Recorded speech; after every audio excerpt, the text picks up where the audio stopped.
30 years had passed since monsters first appeared. Thanks to those who awakened supernatural power, monsters were no longer a threat to humanity. That shift gave birth to a new global sport, the Hunter League. And the hero of this story, Cole Phillips, had once been a living legend. After an underwhelming summer season and failing to reach the playoffs, everything changed. All his achievements and grind vanished in an instant, erased by just 2 bad seasons. Furious at the flood of fan comments, Cole slammed his phone onto the floor. His manager reported that this season looked like the hero's last. The president wanted Cole retired, with mandatory military service also on the table. It would have been easier if they had just told him to leave the team. Cole would lie if he said he never thought about quitting. Aging was inevitable, and his skills would only keep declining. Being told to become a symbolic team figure felt insane, especially after carrying them to victory alone. Emotions snapped, and the hero flipped the table. Cole headed for the door, deciding he should not listen to the manager anymore. The man lashed out, calling him an ungrateful bastard who showed zero respect. The manager yelled that this was why Cole's image was trash, and raising him was a waste. It felt like a knife in the back. Cole spun around and grabbed the man by the collar. The manager never raised him. He had grown too comfortable and forgot who brought him here. If only he had not pushed Cole to activate full bloom back in high school. Choking, the manager claimed he only did what was best for the hero. Cole calmed down and tossed him back into the chair. It was all because of him. Still, violence would change nothing. Cole felt completely worthless. He once held countless trophies, yet it ended like this. His high-rank skills and perks were still insane. One example was magical weapon transformation, but Cole had no room left to grow. All that remained was an aging body and a skill locked far too early. Full bloom blocked all future progress. Was there even a point in living anymore? Cole could not see one. Those thoughts sealed his fate as bright truck headlights filled his vision. Impact, chaos, pain, blood, screams. No, it was not true. He still wanted to keep trying. Cole wanted to hear the crowd chant his name again. He wanted another unreal performance on the stage that made his heart race. He wanted to claim first place with his team, with honor. That was the last memory from his previous life. Time travel was something everyone had imagined at least once. Regret followed all humans. So the urge to return to the past was natural, even if it was usually just fantasy. When Cole opened his eyes, he realized he was back on the first day of his career. The scan results were ready, and the doctor asked for a moment. He congratulated the hero's mother.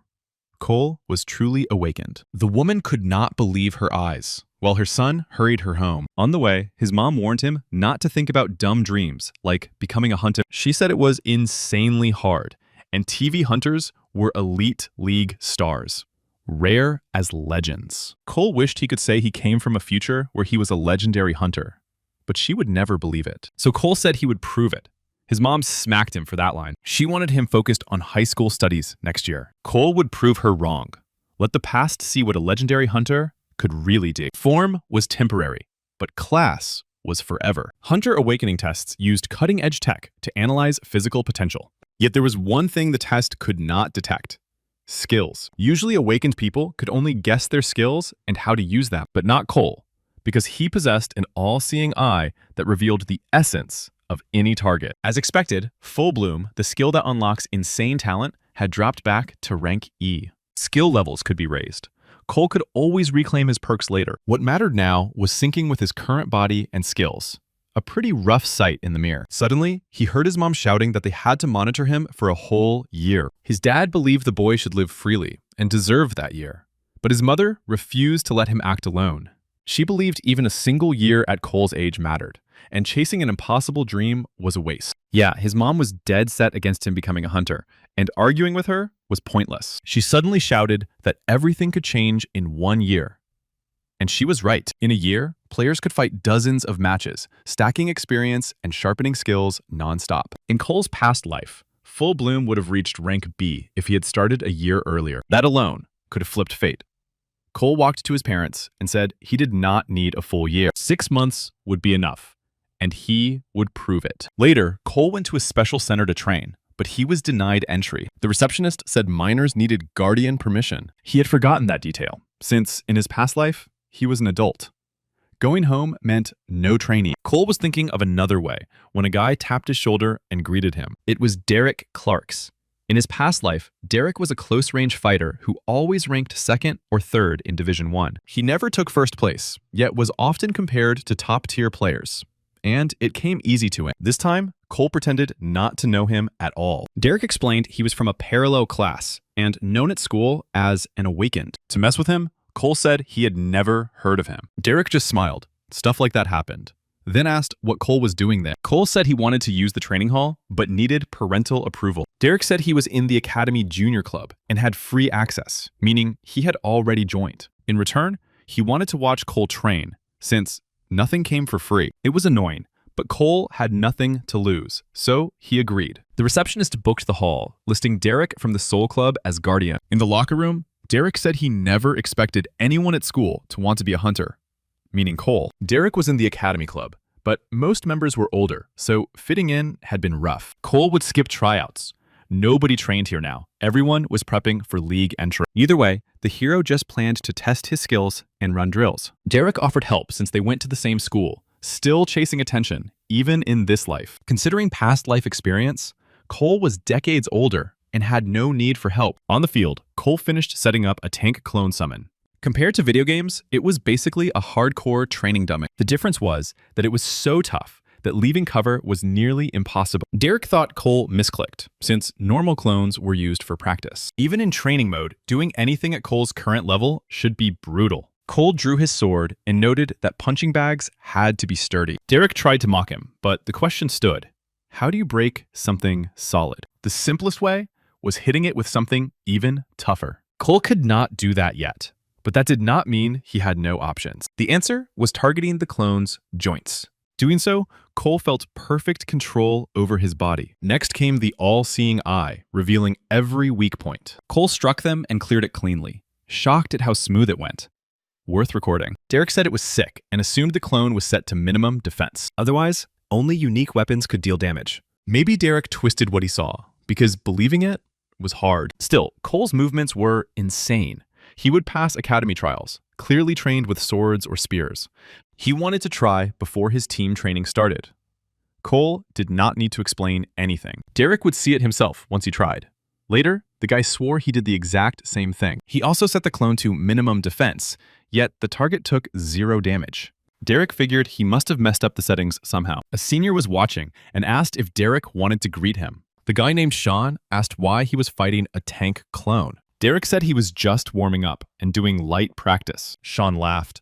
Who even warms up by fighting a tank clone? He told Derek not to be dumb, since even low settings would not take damage. Meanwhile, Cole was heading home, thinking about how weak he still was. The Universal Training Base only offered basic gear for hunter training. After Derek left, Cole could fight monsters he once faced in the Hunter League. He could also use the AI hologram function as a sparring partner. Cole concluded he was too weak. His all-seeing eye was only rank 8, limiting damage. His physical stats were barely above an average human. He needed to train his body. At least Full Bloom boosted regeneration. That required training, but time was tight. Evenings were club-only access. He could not keep asking his parents for permission every time. He needed a place to train alone. While searching online, Derek called him. Derek asked if he would come train and promised dinner. Cole entered a quiet spot, and Derek waved him over immediately. The guy clearly had cash. Derek admitted he actually had too much. Everyone knew becoming a hunter was nearly impossible without money. Tests and weapons were expensive. Still, saying too much money sounded cocky. Derek was the same as before. He always did everything to stay in the spotlight. Cole knew dinner was not about money and asked the real reason. Derek admitted dinner was just an excuse, and he had a question. Cole guessed it was about the tank clone. Derek copied everything exactly, yet nothing worked. So he wondered if Cole tweaked something. The talk stopped when they noticed someone. Guys in the same uniform as Derek entered the cafe, likely his teammates. They mocked how Derek tried to beat a tank clone with a sword and how pathetic it looked. Sean asked why, learning Derek copied a friend, joking he should ask if that friend shot lasers too. Sean laughed at the idiot, as he called Derek. So this was the guy who kept interrupting training. Cole could not let it slide. He answered loudly that no settings needed changing. It was easy if you knew the trick. Good that Derek tried to figure it out, since some idiots claimed it was impossible. That just meant they were incapable of doing it. Cole asked if nobody at the academy knew this or if admissions were bought. Derek begged him to stop. Sean walked up, put a foot on a chair, and asked who Cole thought he was to disrespect an academy student. He gave Cole 3 seconds to apologize before an awakened broke his bones. Pure movie cliches. Cole had really hoped for a free dinner. Cole stood up fast and swung straight into Sean's face. If someone gave him 3 seconds, this was the answer. The group never expected it. Cole never missed a chance to strike first. To Derek, Sean was a senior. To Cole, just a stranger, so he should not push it. Sean got furious and tried to hit back, but missed. He said nothing would be left of Cole if he landed a hit. The key word was if. Sean swung again and ate another fist to the face. Sean snapped that Cole had crossed the line, ready to flex his superpowers. The all-seeing eye warned the hero of incoming danger. Sean launched a gravity attack, but Cole's reflexes kicked in just in time. It was insane to use a skill like that around normal people. Sean lost control, smashing everything in his path. Cole did not want to go brutal, but now, Sean was basically done. Cole could dodge thanks to the all-seeing eye, yet closing the distance was tough. Fine then.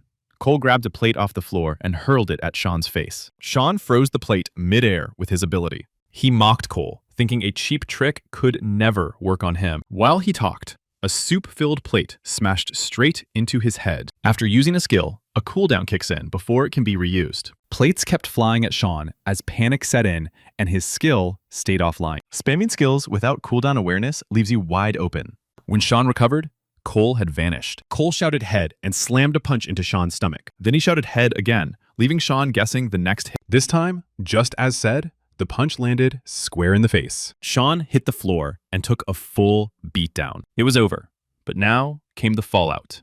Cole struck first, though he did not wreck the place. Sean was the only one down, while Cole had not a scratch. Derek and Sean's crew bailed, forcing a fast decision. Damn, police sirens wailed outside. No choice left.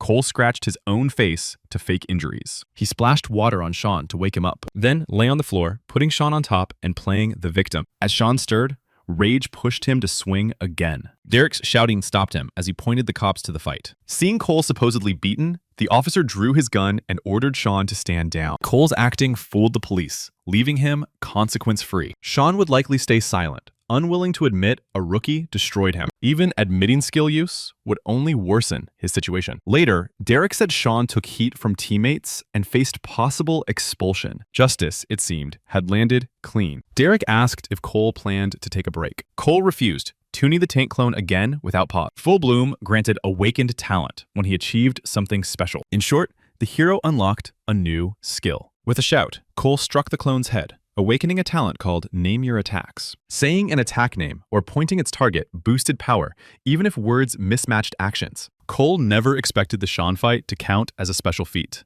He never saw this skill before. A perfect skill for making people think the hero was weird. At dinner, Cole told his parents he planned to enter a hunter survival show. He wanted to prove what he was capable of. Hunters the Next Generation was a TV show scouting and mentoring rookie hunters. His mom feared insane competition, while his dad said success required risk. She reminded him how his risky business once collapsed. Winning meant academy entry, or a 3rd division team spot. The cash prize was massive, plus custom-made weapons. His mom grabbed her head. Cole declared with confidence that he would go all in. Mom agreed, but warned him not to come crying if he lost. The show had savage competition, picking the most promising hunter candidate nationwide. Still, strong incentives existed for top performers, even without first place. Only the elite were chosen, so there was no need for his parents to worry. Cole once held countless trophies and would not lose to amateurs now. The show judges gathered to discuss things as applications were about to open. Linda Jones recalled a colleague saying, "Michael never wanted to be a judge. Yet, something changed his mind. Despite success, he felt distant from his homeland and hoped a hidden gem would appear among contestants." Judge Bill laughed, saying such talent would already be pro, as the Academy always scouts new stars. That was the issue, since true prodigies were eccentric and needed the right guidance. Linda added these kids needed caretakers, not the league, and some judges already had favorites, like Ethan. The show description promised the next star who would carry the future of the Hunter League. Cole found it catchy, But the first stage turned out to be a written test. It required listing stats and affiliations, likely the Academy student's favorite part. In this life, he had not faced many hardships yet, so he moved to the next question. He had to describe group struggles, though in his past life, he simply forced teammates to obey. That was bad.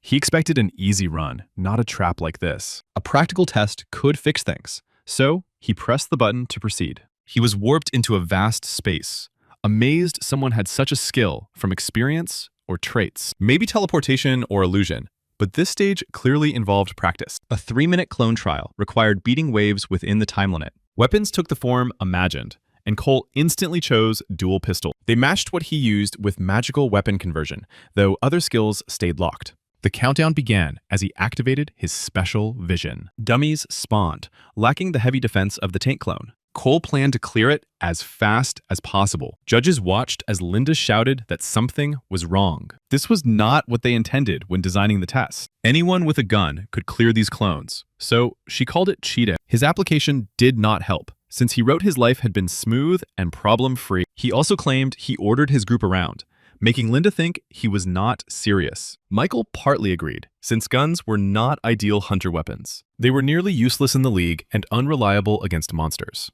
Once separated from the awakened body, a weapon's mana quickly dispersed. That meant each bullet needed mana infusion, an insanely hard task. Guns also stored little mana, so most hunters used blades or polearms. Only monsters like Ethan could fire mana-packed bullet barrages. Bill said the contestant intrigued him, and Michael agreed. The candidate showed sharp insight by exploiting a rule gap, and results mattered most. This was not the final round anyway, and disqualification was always possible later. Michael felt Cole viewed weapons differently, which sparked Linda's curiosity. Maybe the hero truly believed guns could work in the Hunter League. Michael doubted it, then decided to test him with a single pistol. The judge hoped the boy would prove him wrong. Meanwhile, Derek told the coach about the Sean incident, noting no serious injuries occurred. The situation felt off, since Sean lacked melee skill, but still had immense power. Yet Cole was unharmed, while Sean was nearly beaten to death. What was done, and the coach shifted to Derek's rookie show application. Derek wanted to explain, since filming would keep him busy for a while. The coach asked if the boy who fought Sean would also join the show. Derek had no idea, but promised to ask when they met again. The coach wished him good preparation, and they parted ways. The situation started taking a spicy turn. Sean was also planning to join the show, and the coach could not wait to see that clash. Cole arrived at the main stadium of the TV show. It had been a long time since he was here, the place where his journey once began. The Hunter League was split into 3 divisions. The first ran inside the tower, while the second and third used virtual reality stadiums. Cole once wondered why these stadiums were so massive when barely used. Now it was clear they existed for moments like this. Among the contestants sat several former Hunters finalists, starting with Freddie Hart. Then came Emily Stewart, and also Nathan Joan. This show aired long before Cole's debut, so seeing familiar faces surprised him. In truth, there were many recognizable names, along with new, promising figures. The question was, who would win?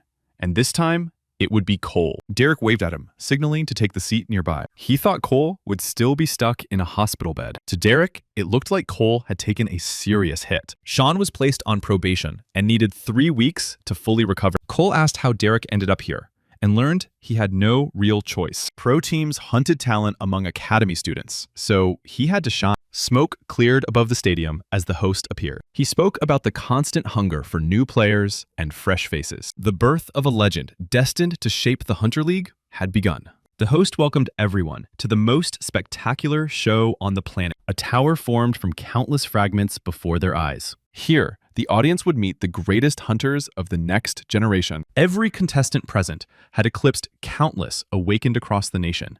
The odds to reach the finals were 1 in 43, marking a new era of Korean hunters. The host moved on to introduce the 3 judges. Linda Jones, leader of the Korean Hunter League with 3 national titles. Michael Phelps, Korea's top global athlete and second place holder in the World Hunter League. And Bill Stevenson, a legendary figure among the national team players. The crowd erupted, shocked that Michael appeared despite overseas league events. These were huge names, on the same tier Cole once stood on. Even so, he did not believe he would lose to any of them. Contestants would face challenges designed by these judges. First place would earn 500 million won and a custom weapon from the Mora's workshop. Even standard Mora's gear cost hundreds of millions of won. Custom weapons were reserved only for those deemed truly worthy. Cole might reach his former peak far earlier in this life. Linda explained the first task, as these 100 hunters had surpassed 4,350 others. Still, that was too many, since the League needed real hunters. The first challenge was a survival game in a dungeon once cleared by true hunters.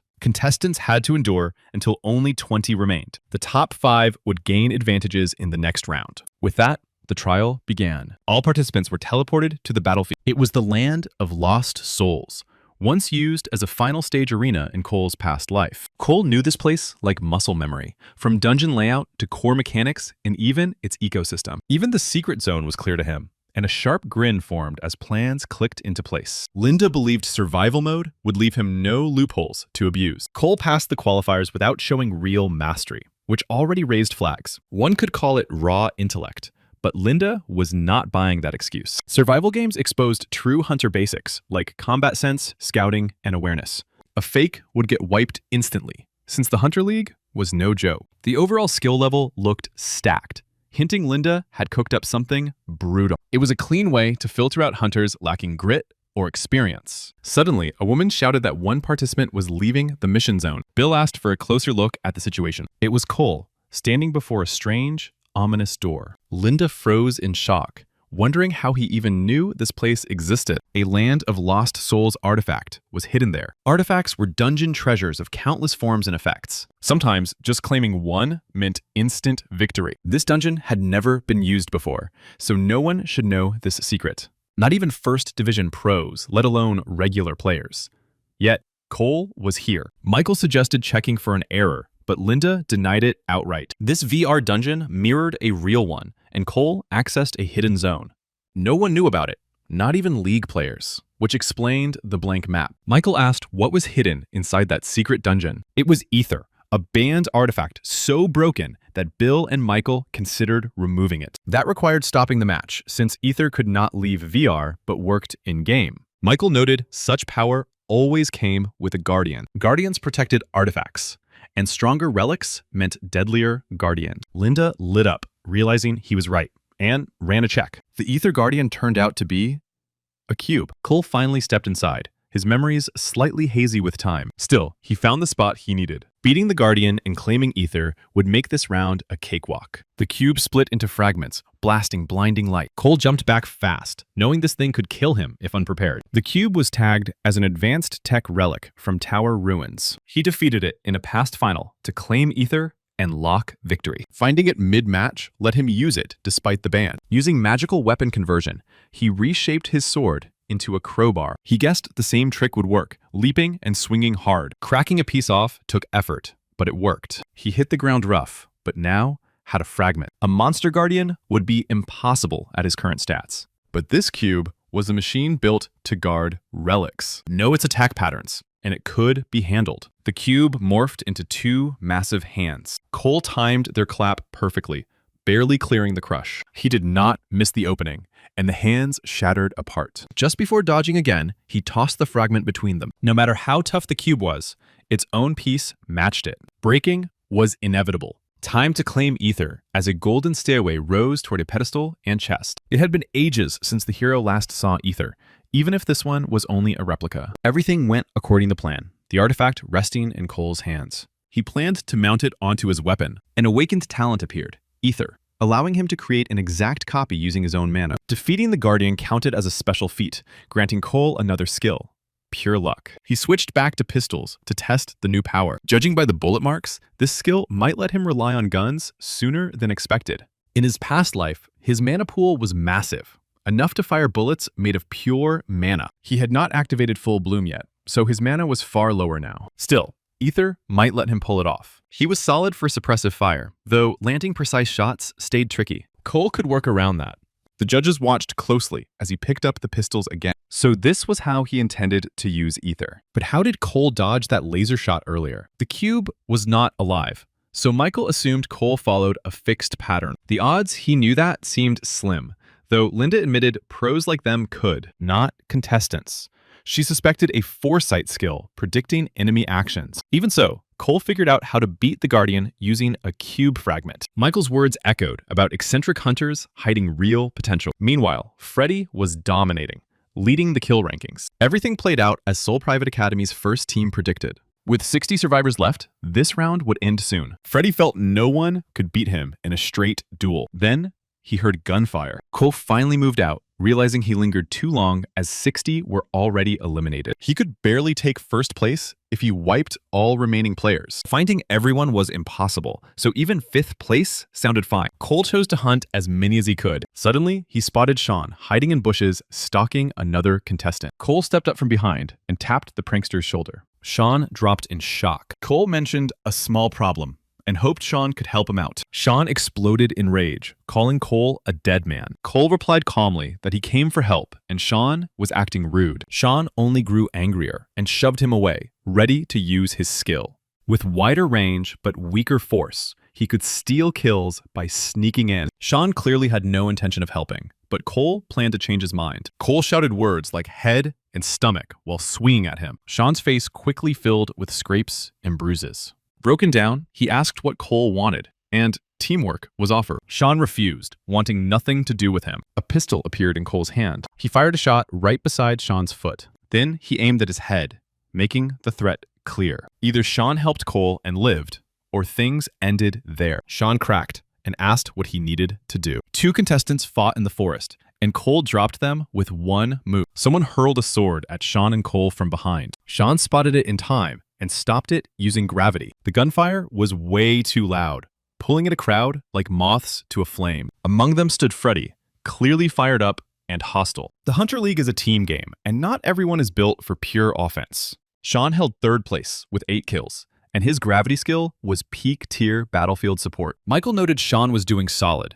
yet he might still end up as Cole's prey. Linda disagreed, believing Cole would have already shot if he wanted him gone. To the judges, it looked like the two were talking, as if Cole planned to use Sean as support. They wondered how Cole found the right partner. Sure, the two had not met before. Did Cole have a skill to read others' abilities?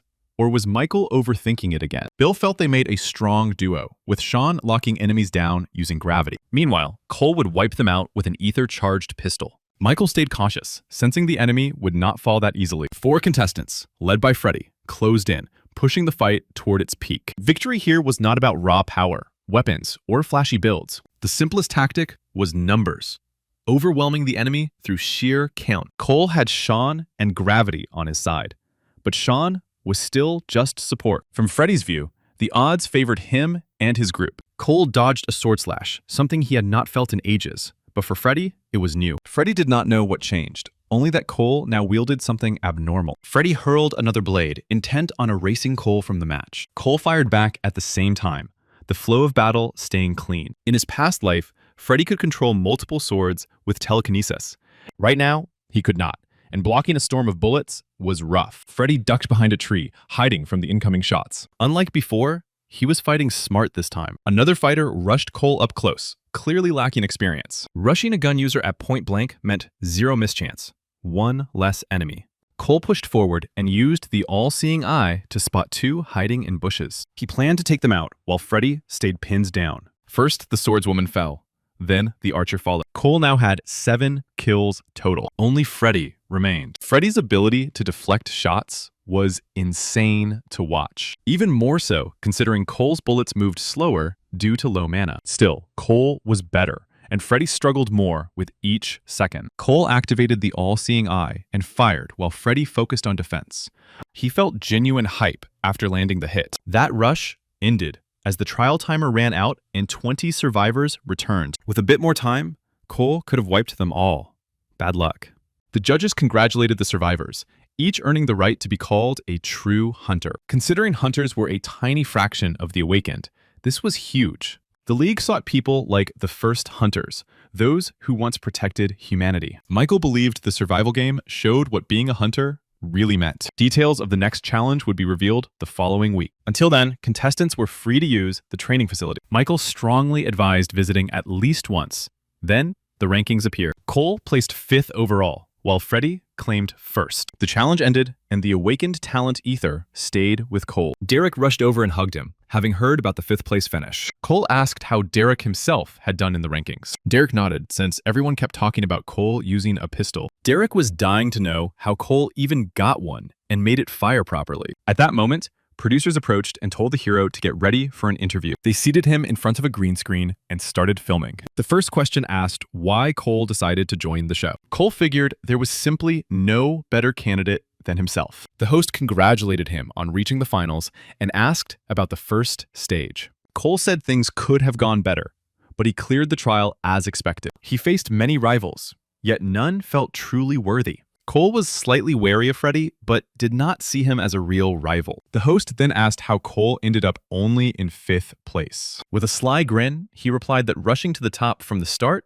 would be boring. The host and cameraman were stunned. This guy was built different. After the interview, many contestants gathered in the cafeteria for lunch. Derek sighed, and Cole asked what was bothering him. Derek said answering interview questions was pure torture. They kept comparing him to Sean, which made things awkward. That made sense, since Sean always bullied him, and Derek avoided trashing seniors. So Derek said his rival was not Sean, but Cole. That somehow felt even worse than just agreeing it was Sean. Derek asked what questions Cole had been asked. Cole said they were basic things, like who would win. Obviously, Cole said he would, maybe mentioning Freddy or Emily. Derek admitted Cole was solid, but said those two were on another level. They were basically the aces of the academy. Derek believed they could easily play in the Pro League. He was sure Cole would think the same if he saw them fight. Cole was annoyed that Derek kept placing them above himself. Thinking like that would never lead anywhere, so those thoughts had to go. Cole stood up and said he was heading to train. Maybe he was harsh, but it needed to be said. Most people had similar talent,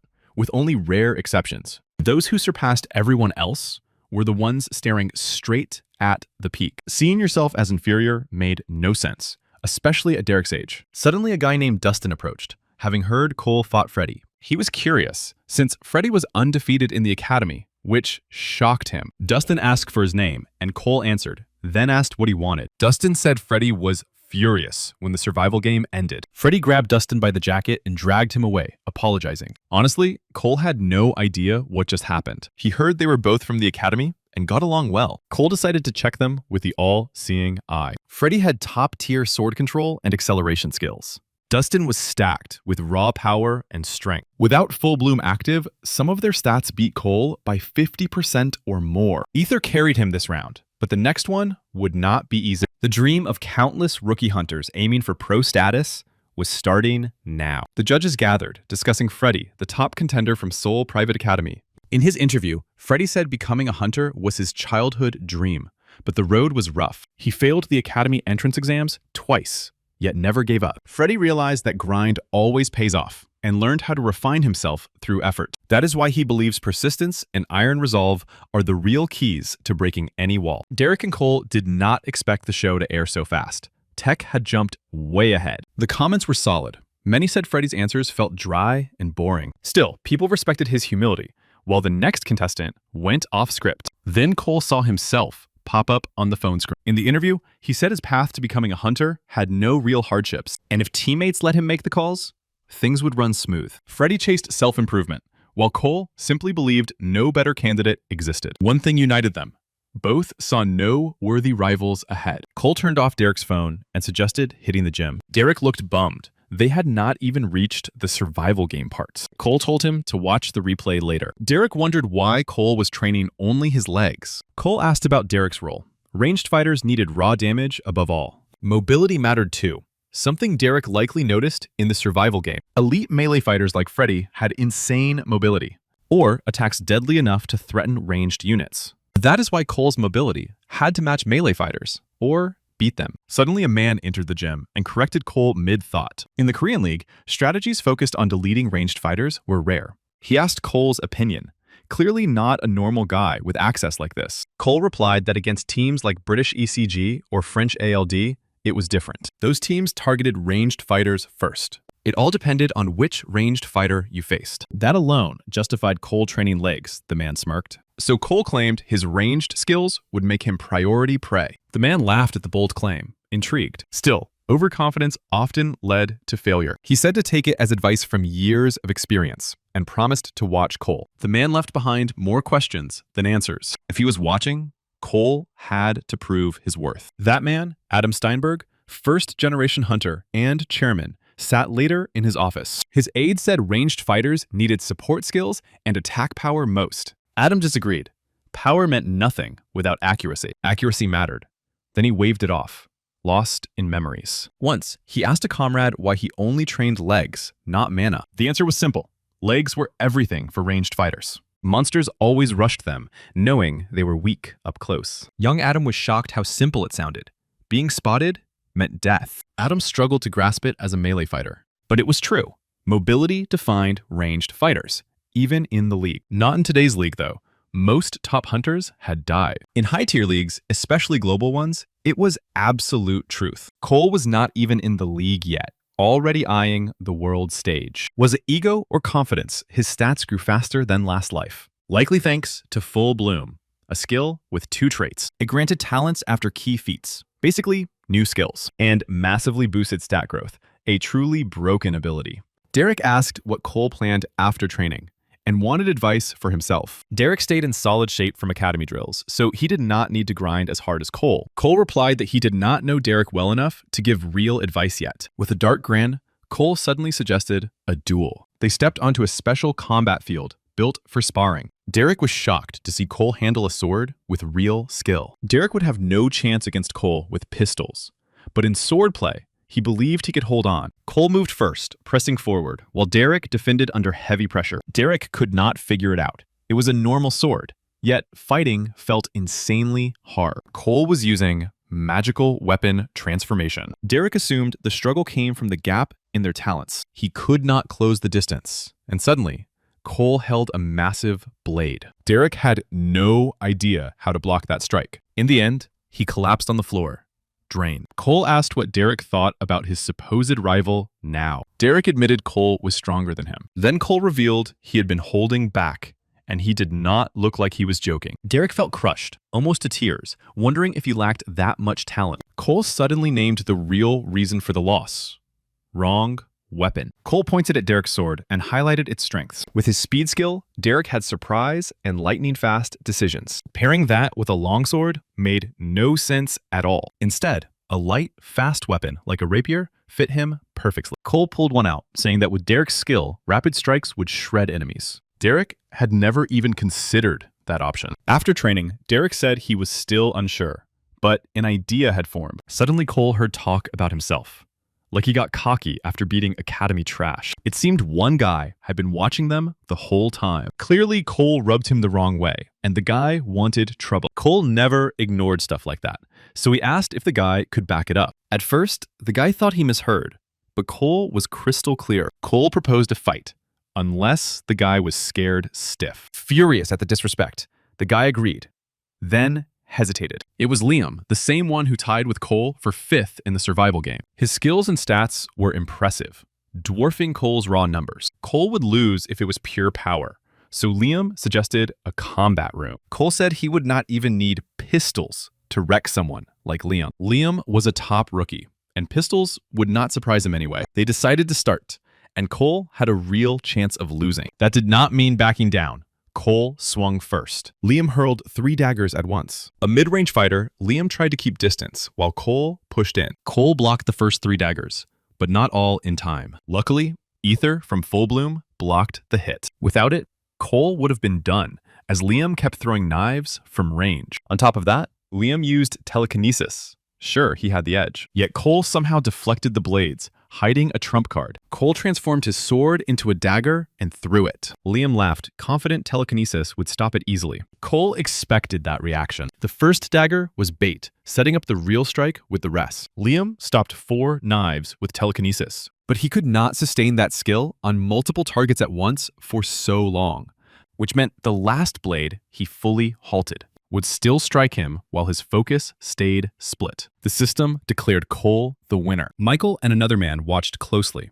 The judges predicted champion. The man he showed this to put on analysis glasses. He noted Cole's sharp battle sense and how smart it was to hide 3 knives, especially since Cole's raw stats were not that high. Michael already knew this, and the man felt he understood something deeper. He wondered what kind of skills Cole truly had. There was no way that plan worked without knowing the enemy used telekinesis. Michael suspected something like an analysis eye, like his, or first-gen hunter Philip Kreiser. The analysis eye was absurdly rare and powerful, known in only 2 people. Maybe they were hyping Cole too much, just for predicting a skill, but Michael felt they might be underestimating him. Cole knew about the hidden dungeon, and during qualifiers, he aimed only at the clone's cores. If Cole debuted in Division 1, people would call him Kreiser Reborn. Michael was sure the man wanted Cole on his team. And that was true. His own analysis eye could see stats, but not skills. Yet Cole knew the enemy's telekinesis and built a winning strategy. The man asked which team Cole would join, clearly impressed. Sadly, show sponsors held priority in team selection. Grinding his teeth, the man swore to find a way to claim Cole. Meanwhile, Cole had no idea what full bloom counted as special achievements, and he was not in a rush to figure it out. Derek trained hard and believed he could now beat Cole. Cole told him not to talk nonsense, but Derek felt fired up. His swordsmanship had never been this sharp. He truly improved. After following Cole's advice, yet he still had no real chance. Soon, all contestants were summoned to a special classroom. Cole and Derek took their seats, wondering if they would be taught something. The judges entered, Linda greeted them, and asked about the week break, or rather, a week of training. Productive for some, and not so much for others. Either way, she believed they still had a long road ahead. Each of them was a promising talent with serious potential, but a massive gap still stood between them and pro hunters. That was why the judges assembled a mentor team for them. Each of the 3 mentors had Division 1 experience and major wins. They would instruct, evaluate, and train functional roles. The contestants would be judged in a mini hunter league, 3 versus 3. Even raw mana pressure alone was enough to dominate the room. A mentor named Bruce Tiles would train melee fighters, hating the uncommitted. He despised those lacking grit or hiding in ignorance, but hated arrogant fools most. Mr. Tiles told them to stay humble and take the lessons seriously. After reviewing qualifiers, the survival game, and last week's results, the judges assigned roles to everyone. Once named, they would move to their mentors. First was Cole, assigned to the melee team.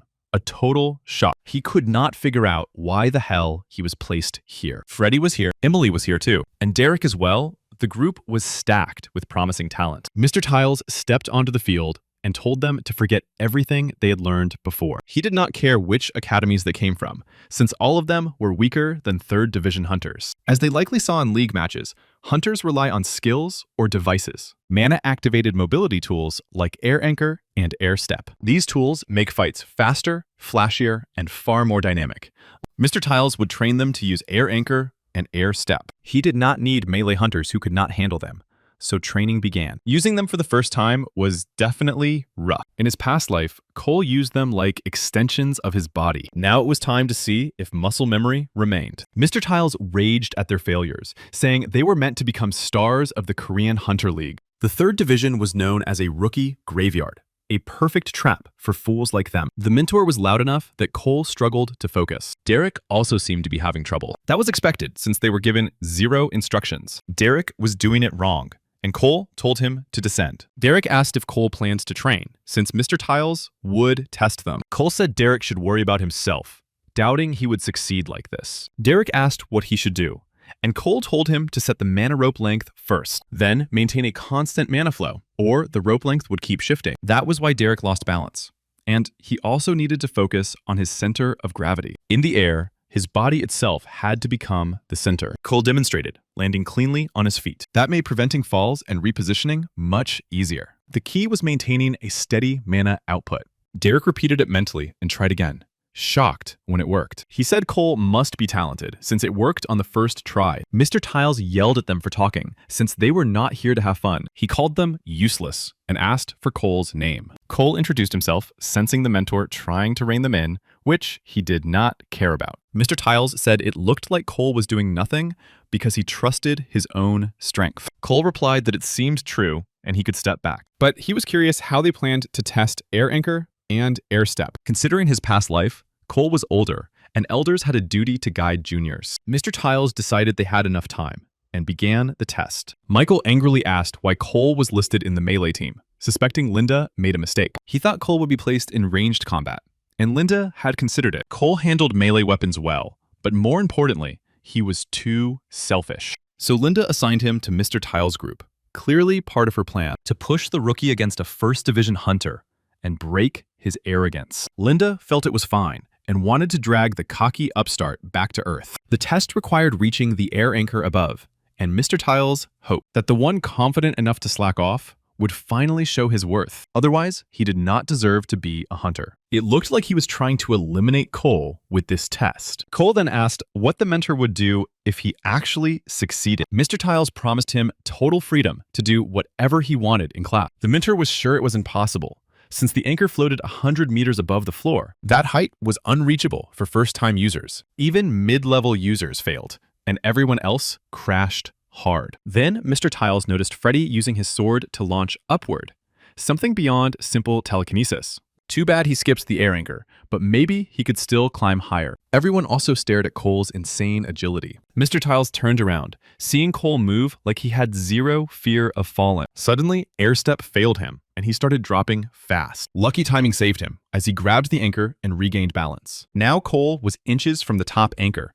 and of course, he secured it cleanly. Mr. Tiles could not believe it, since these rookies were using the devices for the first time. The next day in class, the lecture covered 2 core melee combat roles. The first were initiators, whose job was to start fights and crush enemies. Theory after practice felt boring, and Cole nearly fell asleep, knowing Mr. Tiles could not touch him now. The second role was standard melee fighters, entering combat after the initiator. There were more roles in detail, but this was enough for now. Cole only cared about winning the bet, and after years in the league, this was easy mode. Still, a mysterious note somehow ended up in his pocket. It invited him to meet after class, 7 o'clock behind the training center. Someone wanted to show him something interesting, so it was worth checking. Cole arrived, but found no one there, suspecting a bad joke. His all-seeing eye revealed something hidden underground. As he stepped closer, stairs opened, leading downward. He carefully descended into a secret area. Chairman Adam was waiting there, and Cole already knew who he was from research. Adam smiled, seeing Cole had found the path. Cole thought the note was useless, since no normal person would find this place by that click. Adam was clearly testing him, so Cole wondered why he was summoned. The chairman had watched every moment of Cole's show footage so far, and that was far from all he knew about him. Adam had also seen his training sessions. Cole's mobility and awareness impressed him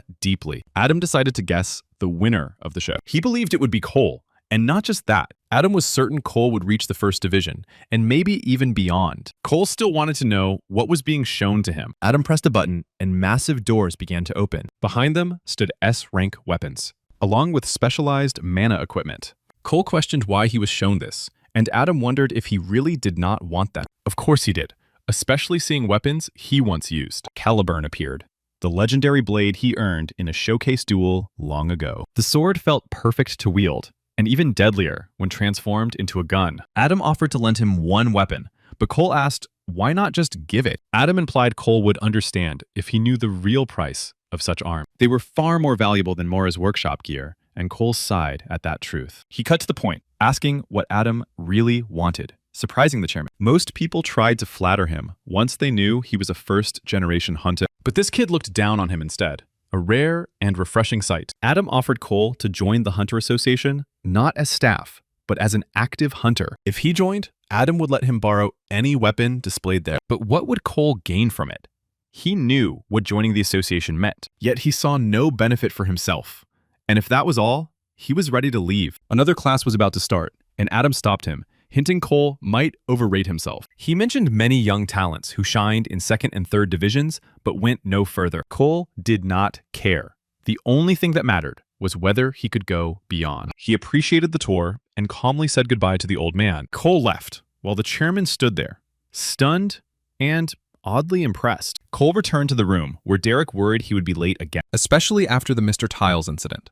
But Cole said he was not that careless. Being late would not get them kicked anyway, since the show had to go on. Still, Cole mentioned that an old man had asked to meet him. To be honest, he could have accepted the offer, but with his experience, he could handle things without borrowed weapons. Winning would earn him custom gear from the Mora's workshop anyway. Cole decided to wait until his value rose, then play his real hand. And if that failed, he would just build his own team. The judges hoped mentor lessons paid off, as it was time to use new skills. Contestants would fight in 3-on-3 battles in the aerial combat zone. Winners advanced, losers were instantly disqualified. To raise the stakes, the judges prepared a special reward, a mana flow stone. It boosted both mana capacity and efficiency, exactly what Cole needed. He would need more mana once new skills unlocked. It looks like he had to win this round, since this marked real qualifiers. Everything would be recorded live, and in fact, filming was already ongoing. Training results determined order,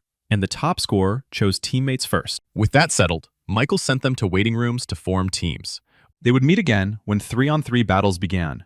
Judges off camera now. Cole performed well in survival, but he was undeniably arrogant, highly capable, yet lacking empathy for others. Linda believed this flaw would block him, since the game was team-based. She set a team round in the aerial arena despite 20 contestants remaining. Given her style, a solo skill round would have made more sense. Michael said contestants were not ready for team fights, and Linda knew it. She admitted she wanted Cole disqualified, regardless of his control. With air anchor or aerial combat, standing alone meant being wide open. On a huge arena, rapid long-distance movement was mandatory. Cole would again suffer from low stats, and Michael had never seen her fixate so hard. Linda believes Cole had talent, but right now he needed humility, Bill agreed. Excessive self-confidence was dangerous, especially for rookie hunters. Even first division players could crash instantly if careless. Michael argued confidence leading to victory and arrogance leading to ruin were two sides of one coin. Now they would see how Cole handled obstacles set by the judges. The hosts announced Cole was first. With the highest score,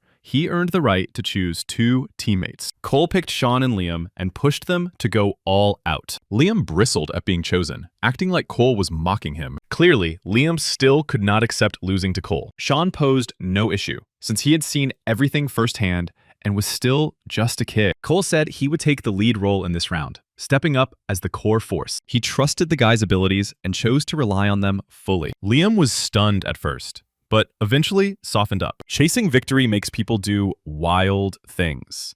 And Liam asked if there was a plan. That was exactly why Cole picked them both.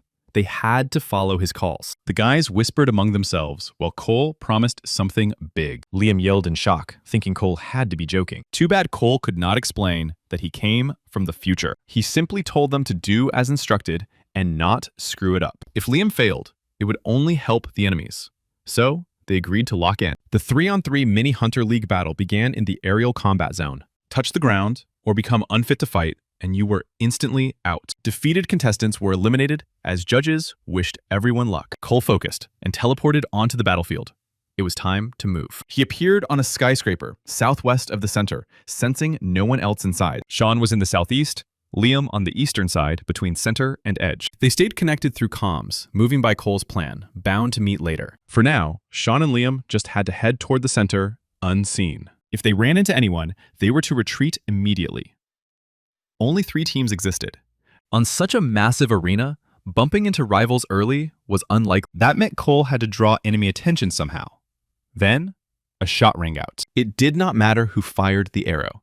They likely had not regrouped yet. Cole ignored it and pushed toward the central high-rise. Sean and Liam reached their spots and found solid cover. Cole checked their visibility.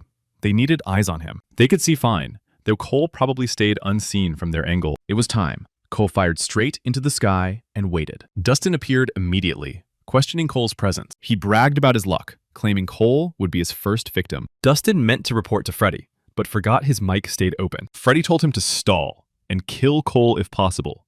And Cole heard it all. Freddy was already moving, so there was no time for games. Otherwise, Cole would face 2 enemies at once.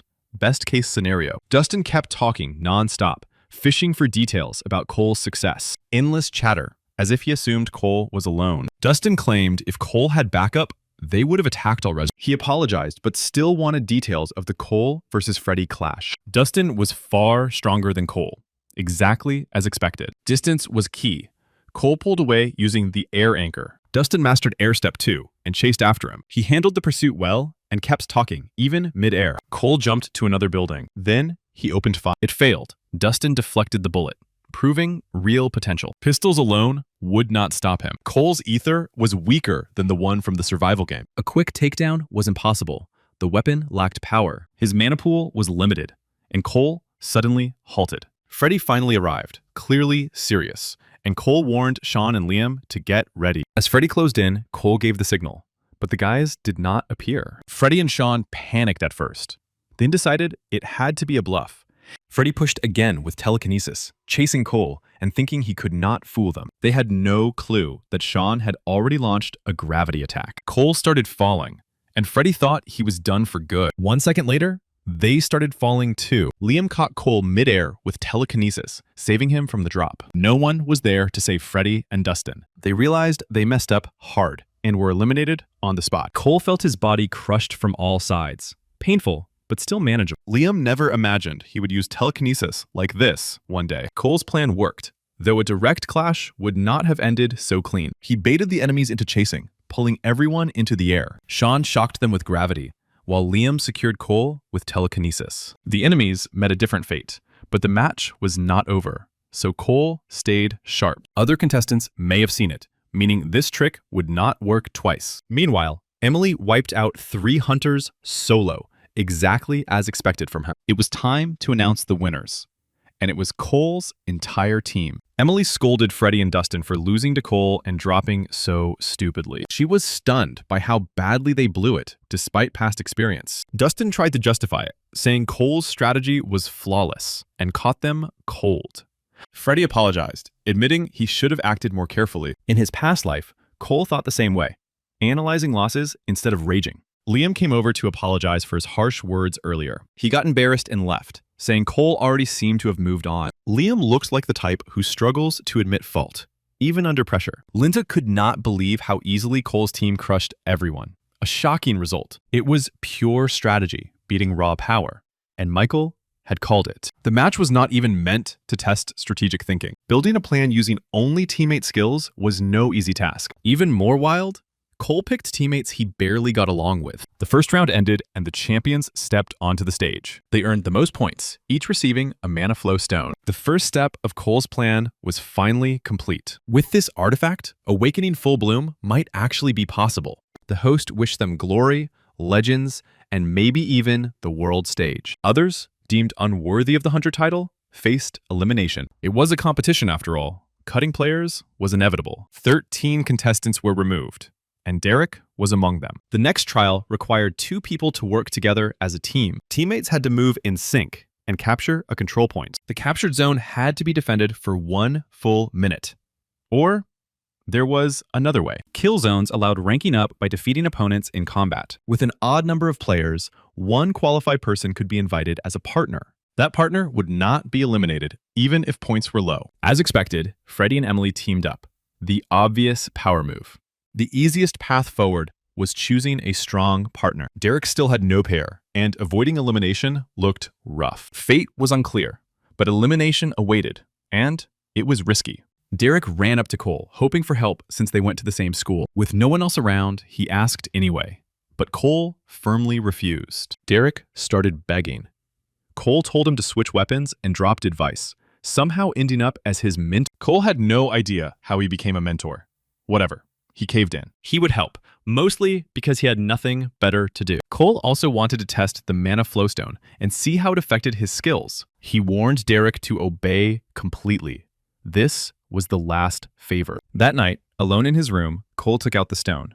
Time to test it. The owner slowly absorbs the artifact, increasing total mana over time. Swallowing it boosts skill levels instantly.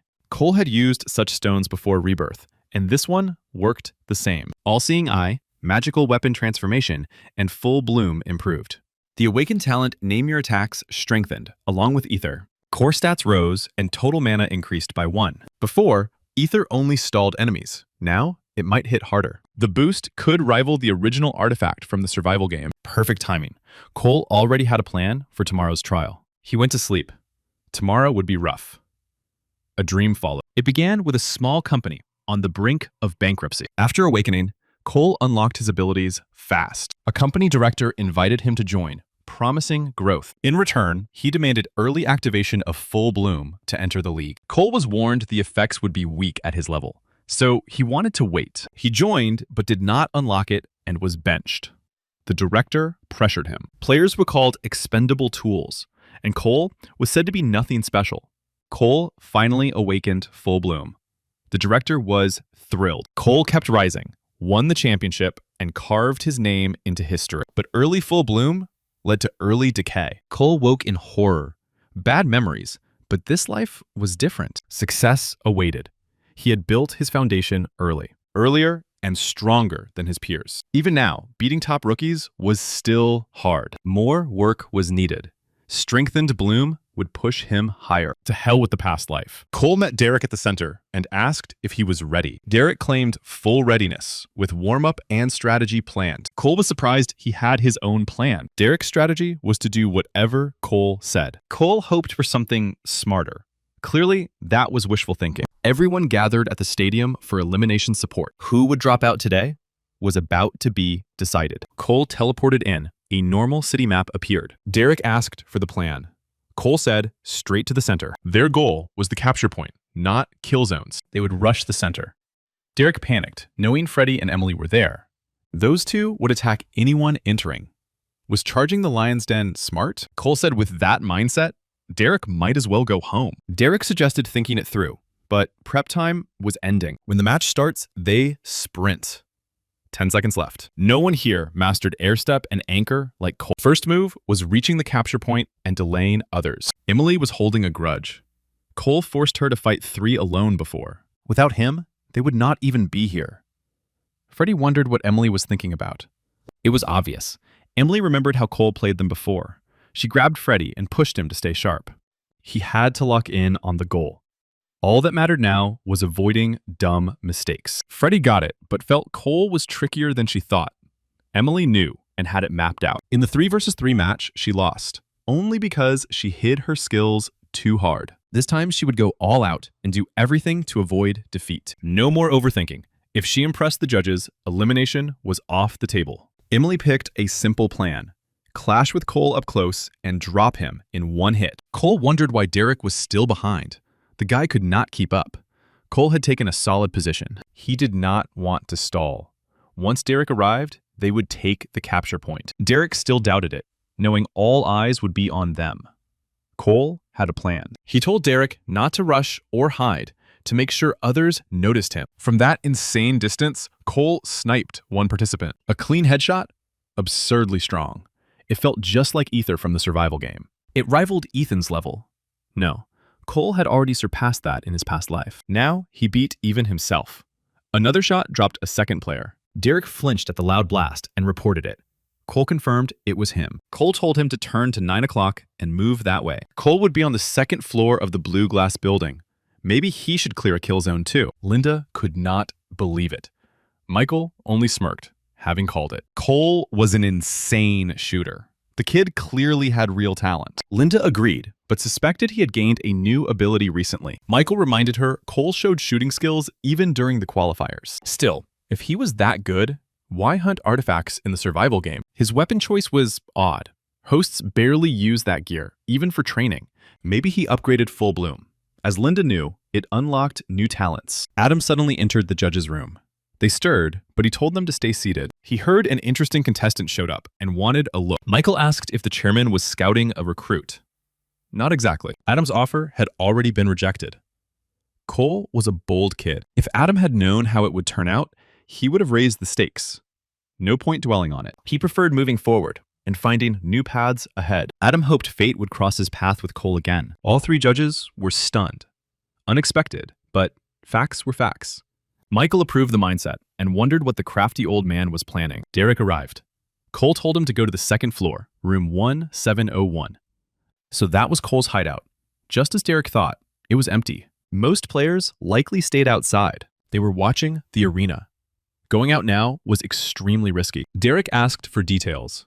Cole told him not to worry about others. He asked who would be easier to handle, Freddie or Emily. Derek went pale, realizing he was choosing an opponent. Cole calmed him down. They only needed to hold for 1 minute. While Derek stalled one of them, Cole would defend the capture point. Derek's brain froze. Cole called him back, making it clear this was real. Derek still could not believe they were actually doing this. They reached the spot and took the capture point. If enemies entered the zone or they left it, the timer would reset. Holding the area was mandatory. One mistake meant 0 progress. Time remaining to clear the objective, 1 minute. Cole smirked. Time to roll. His squad locked down the capture point. Emily was furious.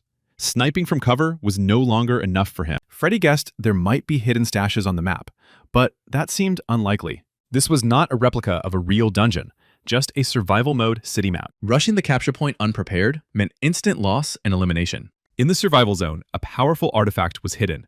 Without it, they would have won. Last time, flawless movement and mobility let Cole escape every trap. But the tight space of the capture point would heavily limit his options. Maybe he did not even plan to hold it. Maybe he just wanted attention, then vanish mid-fight and reset the chaos. Emily broke it down.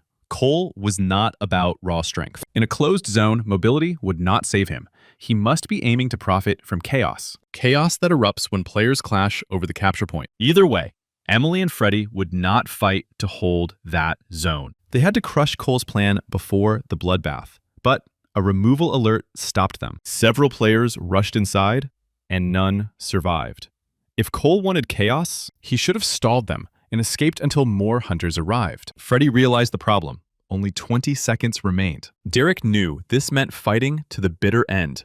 He doubted the plan would hold. Anyone entering the room was instantly in Cole's sights. If the shot missed, or the target dodged, Derek stepped in. He prayed it would be enough. One contestant burst in, seeking a fair fight. He was dropped instantly by Cole. One more gone. The next challenger smashed a wall and hid behind rubble. Bullets could not pass. No issue. That was Derek's cue. Derek rushed in with his sword, pressing the attack. But the enemy was not alone. A girl lurked behind him. Using the all-seeing eye, Cole calculated the perfect angle. Another team was wiped out. Half the time was gone. 32 seconds left. At this pace, success was guaranteed. But that was not Cole's goal. He wanted everyone gone. As he refocused, Emily and Freddy arrived at the building. Before Cole could fire, they were already too close. Then everything started collapsing. The building was coming down. The capture point was destroyed. 17 seconds remained. Emily knew there was no time left, and action was mandatory. In seconds, Cole fired again. 3 more players were eliminated. It was falling apart. Emily could not even tell where he was shooting from. She needed vision through the massive cloud of dust. No matter how strong Cole was, he could not handle that many alone, just like the old days. Back then, his team hit serious trouble. They risked dropping to 9th place and needed a miracle fast. 4 teammates were trapped by enemy setups. The enemy lost no one. Cole's team was wiped, yet he escaped somehow. He had to win. Falling to 9th was not an option. That time, he collapsed the building the same way. Spectators thought it was a suicide play and that Cole was done. But it was a twist. He never quit. The structure was seconds from collapse. Vision was 0 in the dust. Yet Cole still showed sniper-level accuracy. He dropped 3 at once. 1 player remained per team. The crowd craved a heptakill. No one in league history had pulled this off. But fate hit hard. Cole ran out of mana. Sadly, the miracle did not happen. He fell to an enemy blade, and the team dropped to 9th place. Victory was one tiny step away. That same step pushed the hero into real turning points. Now everything was different. Cole had mana to spare, so failure would not repeat. Emily and Freddy were eliminated. Judges jumped in shock. Cole wiped every single player. The task was about holding the capture point, yet he claimed it and erased all rivals. Linda had to admit it. This kid truly fought like a pro. Michael had said it before. Cole mastered his weapon perfectly. Results like this are impossible without elite shooting skill. The judge saw his potential back at selection. Bill agreed, but wondered how Cole spotted enemies inside that dust storm. What kind of talent lets someone pick such an odd weapon at such a young age? Michael guessed Cole had a special ability that ensured pinpoint accuracy. That same skill likely gave him confidence to dominate any situation. Mystery solved. The community went wild. No surprise, this episode blew up with viewers. Cole killed every opponent. Scenes like that are rare and insane to watch. In truth, It was less flashy than it looked. Cole already knew this strategy. In direct face-to-face fights, nothing that crazy would have happened. Cole gained a special achievement. Full Bloom ranked up and unlocked Legendary Sniper. Derek wondered if Cole had been hiding his talents and asked to touch the pistol once. Cole never mentioned his massive mana pool, and Derek was curious. He asked how Cole tracked enemies in that dust. Cole said it was instinct. Derek laughed, saying that was cold treatment for his only friend. Hold up. Derek had just called himself Cole's only friend. Cole never thought about that. Truth was, no one else around really fit that role. Except this guy. Was Cole's circle really that small? Judges stepped onto the stage. Linda stated, "Not everyone is meant to be a hunter. Talent often decides everything." It sounded cruel, but the show wanted only the strongest and brightest. Hunters who could reach insane heights and dominate the league. Even harsher truth. Still, those who failed today might find success later. And those who passed, maybe it was time to celebrate. But remember, this was only the beginning. Linda welcomed them to the Hunters League. Judges quickly filtered the best of the best, even in such a short time. One final evaluation remained. In other words, the last trial. As expected, it followed league standards. 7 versus 7 team battles. Teams must form today. The match would be next week, with champions crowned. That match would also feature a very special guest. Leaving the stadium, club reps swarmed Cole, begging for a moment. Landing on the right team really mattered. So the hero suggested moving somewhere better for talks. Since everyone came for him, Cole proposed starting with conditions. First was William, coach of Seoul Academy. They promised entry into second, then first division. They offered exchange programs and a personal coach for international prep. Cole stopped him, asking what truly made them unique. William offered a signing bonus of 100 million won and a 200 million annual salary. Another offer came with a 300 million upfront payment and stable yearly pay. 300 million just to sign was insanely tempting. But Cole wanted freedom to choose his own teammates, or maybe he would not join anyone at all. Another rep matched the offer and welcomed extra conditions. Cole said he wanted full control over selecting his team. The recruiters fell silent. Of course they would not agree. The meeting ended for today. They left business cards and promised to talk with management about conditions and bigger payouts. Most rookies would call those offers insanely generous and flashy. Cole noticed one man stayed behind. Maybe he wanted a different talk. His name was Yusuf, a recruiter from Team PER. He thought they could accept Cole's demand. Yusuf handed over his card. Strange, Cole had never heard of them. If they played in first or even second division, he would know them for sure. Looks like a third division team, and not exactly top tier. Their budget was tight, but Cole could build the roster his own way there. Many contracts were ending next season, and renewals were uncertain. With new recruits coming, they could factor in Cole's opinion. Big money was off the table, but full control over teammates was possible. Cole had questions.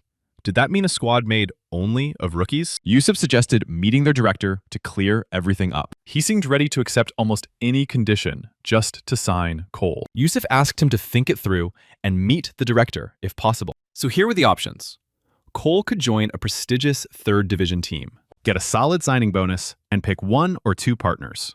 Or join PER, a weaker organization, but build his own squad from scratch. Either way, the choice was Cole's.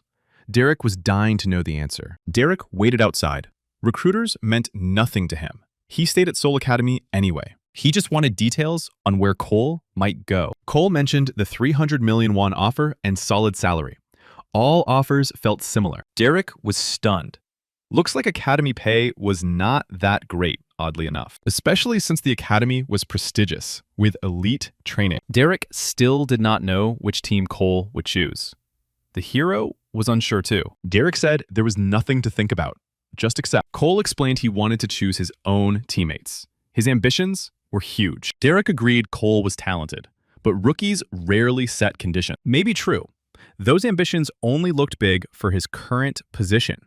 If Cole proved his value as irreplaceable, refusal would be impossible. He agreed with Derek, but would not accept any offer without extra terms. If his rep was lacking, he just needed to grind harder and shine brighter. Recruiters also approached Freddie. He got an offer that was probably unbeatable. Nervously, he said he would stay with Seoul Academy. They even offered a bigger bonus if you broke his current contract. Emily messaged him, saying recruiter talks were pointless anyway.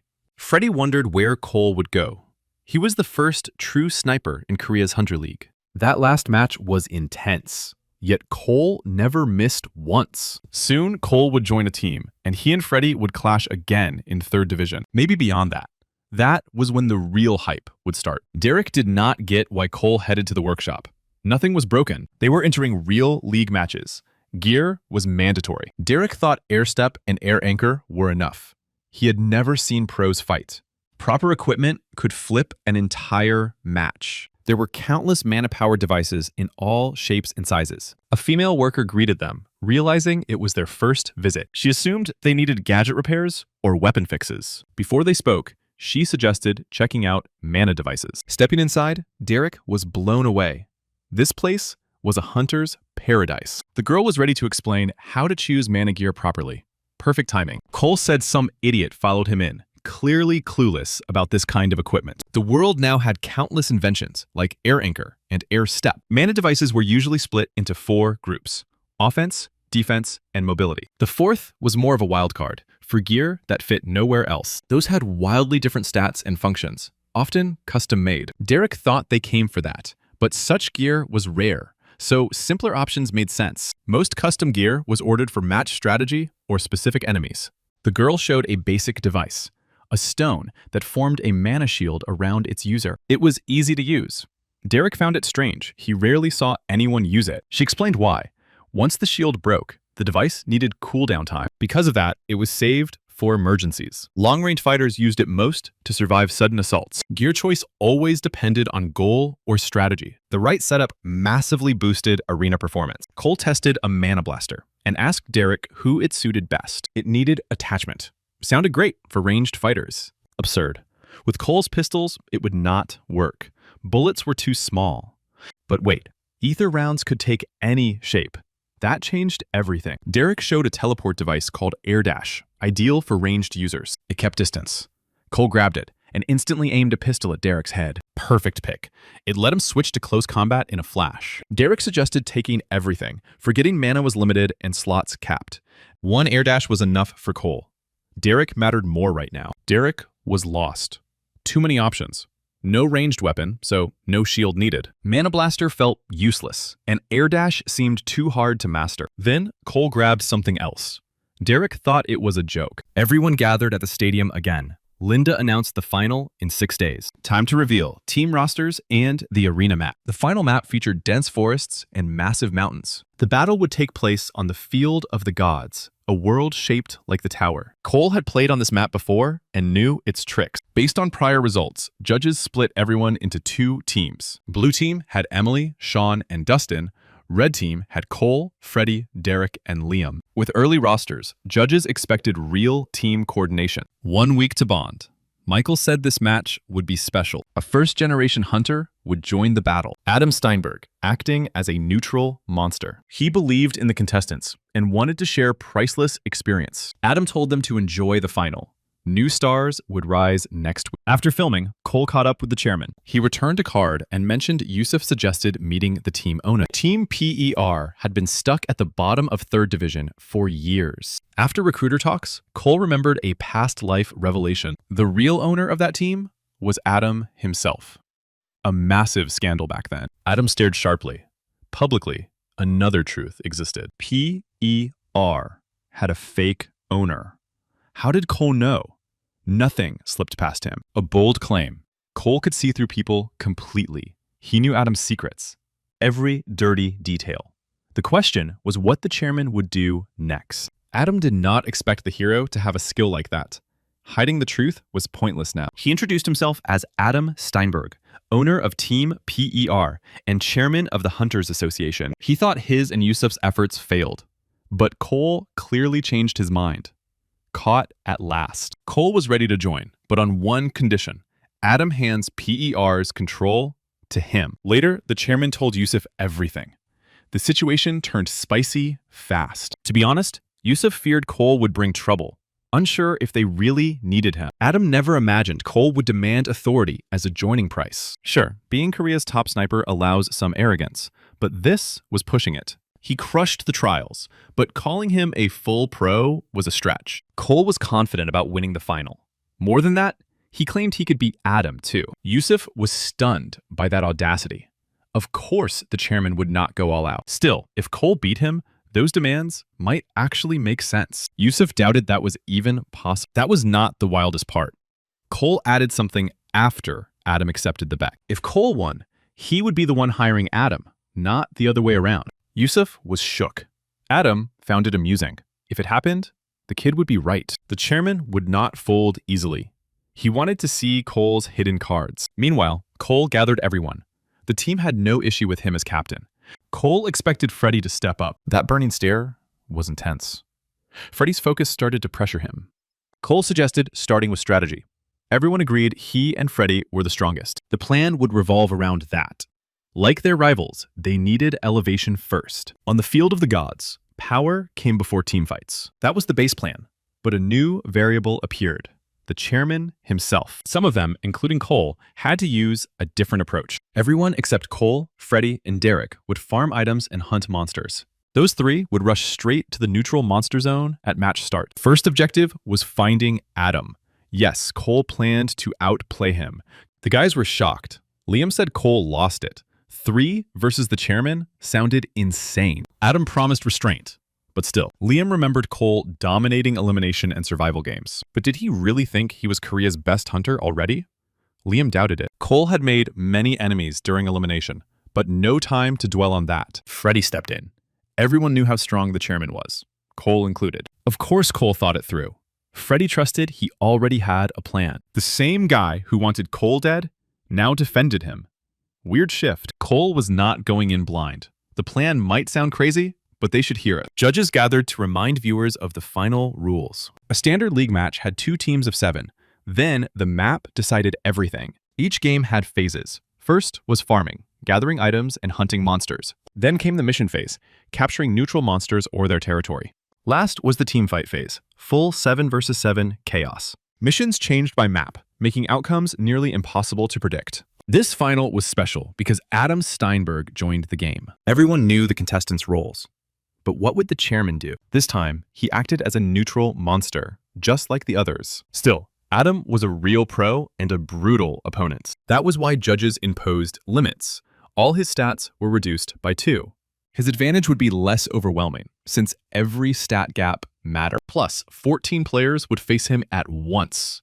That was going to be wild. Everyone, Linda included, was hyped for the final. This match was guaranteed to be a banger. Michael backed Cole at every stage so hard, he basically became his biggest fan. This time, Linda did not argue, though she felt someone else might take the win. Michael asked why the chairman chose the neutral zone. Linda thought Adam wanted to meet every contestant in person and decide the winner himself. If that was true, Cole would struggle to flex his talents. His edge was mobility and pinpoint aim, but those meant little against the chairman. Adam was a close combat monster with brutal power and insane chase instincts. Ranged fighters usually stood no chance, though Linda reminded everyone of Adam's limits.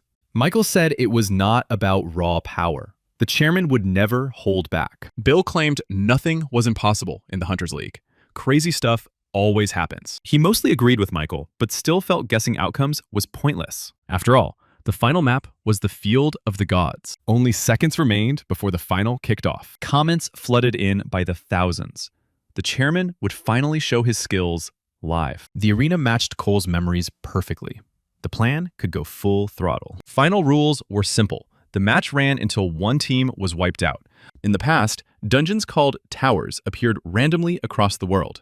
That chaos sparked conflicts, until a somewhat peaceful solution was found. Towers held insane artifacts, and nobody wanted to share the loot. Hunters fought monsters and each other to claim those treasures. That chaos birthed the Hunters League. Many arenas copied real towers. First-gen hunters had an edge, since they knew these arenas better than rookies. All contestants spawned onto the map. Cole's team moved exactly as planned. Freddie and Derek stayed with him.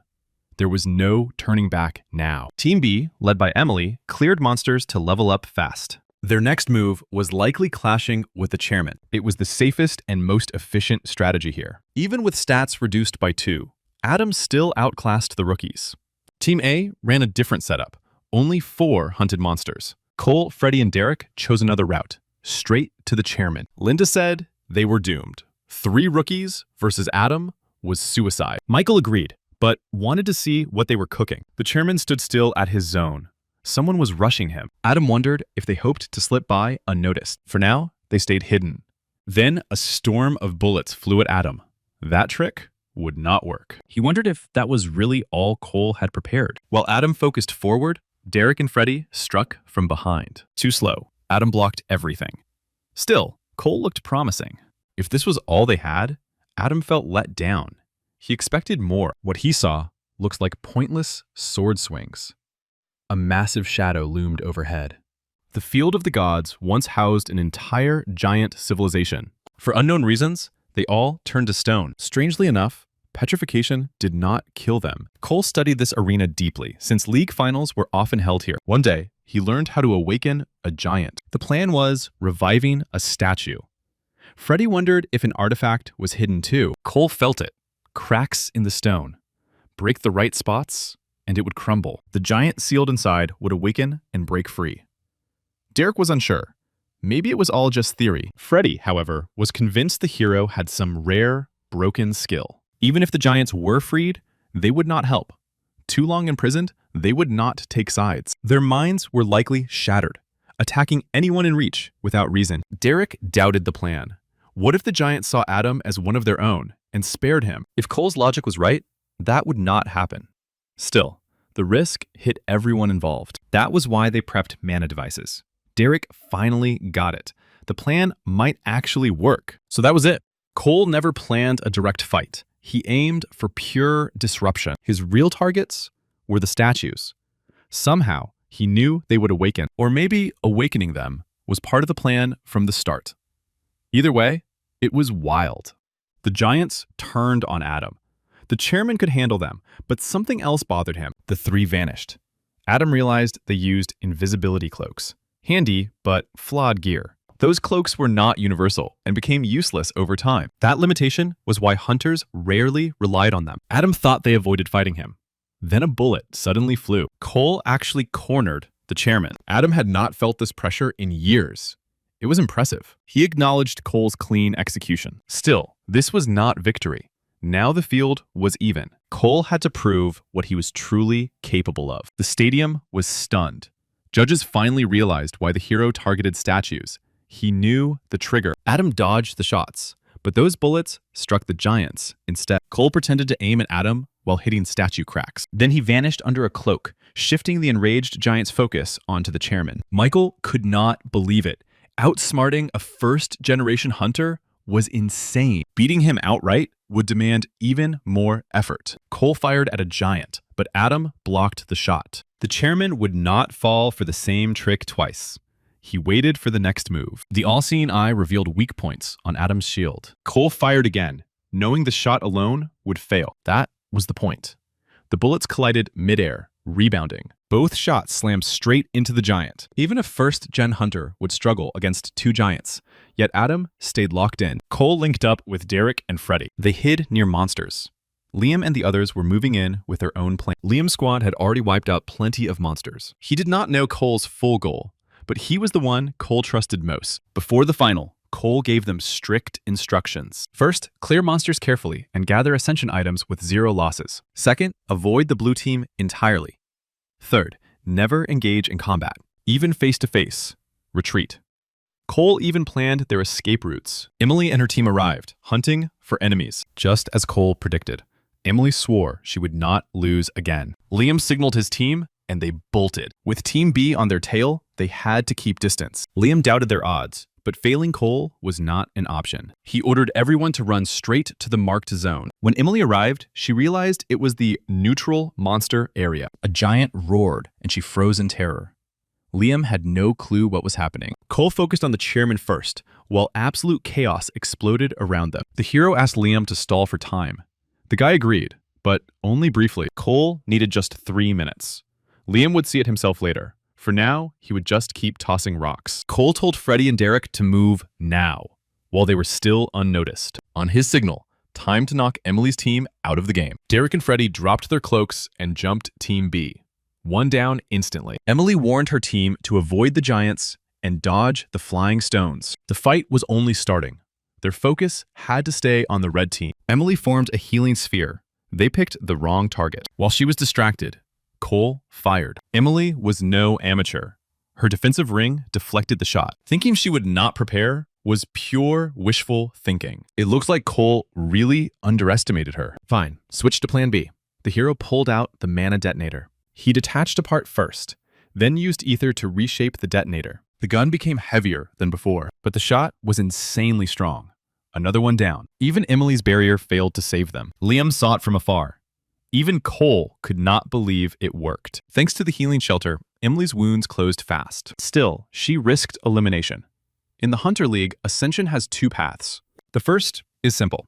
Kill monsters spawning across the dungeon map.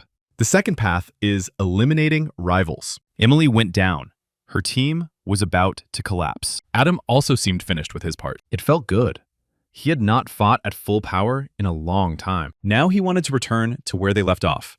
He was curious what Cole would do next. Cole saw nothing left to discuss. The chairman told him not to hide. Adam genuinely admired Cole's strategy. The new generation relied only on brute force. In the past, hunters also defended towers, so strategy was mandatory. A solid plan meant survival. At that moment, Adam hurled his axe at Cole. He pinpointed Cole by voice alone. The hero escaped with an air anchor. The giant fight clearly drained Adam. Now, they had a real chance. But when Derek charged, Adam erased him with one axe swing while blocking bullets. No shock there. An elite hunter outclassed 3rd division player. At least they tried. Liam was taken down as well. Only Cole and Freddie remained. Adam thought Cole looked shaken, but no. This was exactly what he expected. The chairman hoped the hero still had a plan. Cole signaled, and Freddie hurled his daggers at Adam. It was completely pointless. Adam leapt and pierced Freddie with a spear. Now only Cole stood. The chairman was not just a melee fighter. He was a tank. A ranged fighter's worst nightmare. Cole was at a massive disadvantage. Adam rushed in, confident of victory and ready to finish it. Cole did not agree. He pulled out the mana detonator. A massive explosion erupted. The stadium and judges froze in silence. Cole and Adam lay exhausted. The hero actually pulled it off. He used the mana detonator to force a draw. The true monster of this game was finally revealed. Cole exhaled and stepped onto the stage, but the feeling was hollow. The result tasted bitter. If he had dodged the chairman's spear and landed the detonator, the win would have been his. Derek hugged him, telling him not to sulk. A victory should feel good. But it was only a draw. Freddie looked surprised that the hero did not know the truth yet. When asked, he brushed it off as something unimportant. The winners, Adam included, climbed onto the stage. The chairman stared at Cole with a strange, piercing look as the jury speech began. Every year, around 100,000 people awaken worldwide, and almost all dream of becoming hunters. Yet the path is brutal. A true hunter needs courage, wisdom, strength, and raw luck. In short, not every player is meant to earn that title. But today, one contestant proved he deserved it. The winner of Hunters The Next Generation was Cole Phillips, showing the best overall result. It felt odd. In a past life, he had held trophies like this countless times. Still, damn it, this was the first time in ages he felt genuinely happy. After the ceremony, his mother, once against this path, suddenly changed her mind. Relatives watched the show and were thrilled. His father worried the most, even if he hit it. Before, the hero fought for lower league teams with rough conditions. His parents feared that life. This time, everything would be different. Only one small issue remained: the team decision. Cole went to Chairman Adam, who asked what brought him there. The crafty old man knew the answer. Cole had won and came to claim his team. Adam argued it was not entirely fair. Giants played a role in that outcome. The duel ended in a draw, so Cole turned to leave. Adam grabbed his arm and stopped him, revealing it was a joke. No need for tension. They were partners now. The chairman would hand PER to Cole. The boy's skills truly impressed him. The hero offered a handshake, eager to work together. Adam returned it, sharing the same intent. Morris is a world-famous weapon maker that does more than craft hunter gear. They also run full evaluations. Cole came to claim his prize and place an order. Derek tagged along, preparing for 3rd Division League play and eager for a weapon. For some reason, Michael joined them as well. Derek asked about the difference between custom-made and standard weapons. Michael asked to be called by name. Off the show, the gap was massive. Custom gear is built for one person, tailored to their combat style. They entered the Mora's workshop and were greeted by a consultant informed in advance. Their destination was Section B3. Moras is divided into 4 departments. Each section runs from A to D, reflecting weapon quality. Section B was solid, far from bad. Derek was in awe. He had never seen a workshop like this. He asked about Mora's weapon prices. Custom gear had to be way pricier than standard. Michael suggested covering that later and focused on the essentials. Before ordering, one must choose a base model. He showed the base for his 7-branched sword as an example. The weapon is then modified to fit the user's abilities and style. Michael once picked his weapon by sketching a rough concept. He drew a sword with 6 branches, 7 curved protrusions total. Those bends widen wounds on withdrawal, boosting damage. Morris forged an insane blade from nothing but that rough sketch. Michael's sketch was only meant to give a rough vibe of the desired weapon, nothing more. The master's job was to turn raw imagination into steel. But first, they had to know the weapon type and exactly how it would be used. Derek actually paused to think this through. Cole planned to take the same gear he once used in his past life. But what Derek would come up with was way more intriguing. He scanned everything, then reached for a rapier, a blade built for precise thrusts. Derek wanted mana-based speed amplification woven into it, and he wanted the rapier to glow when the speed technique activated. Michael laughed, noting that style mattered too. Derek was thinking like a pro already. He then asked if Cole had picked his weapon. Among Korean hunters, guns were basically unheard of. Because of that, the exact model Cole needed was not on display. But now, he could use magical weapon transformation again. He grabbed a plain-looking chunk of material and asked to use it. Michael nodded, telling him to fully abuse his privileges. In seconds, the dull block reshaped into a sleek, automatic firearm. The workshop staff was stunned. He made it look effortless. People were always blown away by Cole's skills, yet he never got used to it. Every country hosting Hunter League matches had Mora's workshop branches. Competition between them was unavoidable, almost brutal. 2 things mattered most: weapon quality and the status of their clients. Right now, the Korean Moras branch lacked a strong reputation. Korean players performed terribly on the world stage, hurting the brand instead of promoting it. But Cole could help restore the branch's name. He won the show and proved entirely new weapons could be created. Chloe Parker, head of the Seoul Moras branch, would not miss this chance. She thanked Cole for his time and suggested getting straight to business. First, Chloe asked if B-rank equipment was enough for him. It was a prize from the show, so options were limited anyway. Chloe explains that if all he needed was a mana ingot, then they could offer something truly special. She opened a case. Chloe proposed an indefinite lease arrangement. Cole could use their mana ingot to create his own weapon. In return, she wanted cooperation and occasional help developing new gear using his abilities. Simple, profitable terms. Sounded almost too good. But what would Moras do once everyone learned Cole made his own weapons? He saw through her plan immediately. If he used their ingot, they would claim their master's perfected mana ingot processing. Then Chloe would request more designs, building a whole line of top-tier weapons. She forgot to mention the required non-disclosure contract. In that case, Cole might as well showcase his skills at the main branch directly. Chloe snapped, demanding what he was really after. Now it was clear. Cole wanted sponsorship. She was shocked, thinking free weapons were already generous enough. Still, they could make an exception and offer financial backing. But Cole was not asking for himself. The support was for PER, his future team. He was demanding sponsorship for a 3rd division team that failed every season. Chloe asked why PER. Another team would be far easier to justify. Cole replied that he had already signed with them.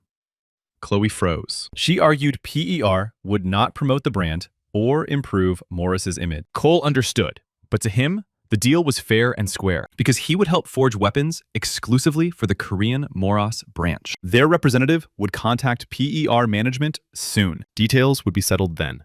Chloe and Cole sealed it with a handshake. Cole arrived at the stadium. The crowd size matched his expectations for a third division league match. PER versus ESP.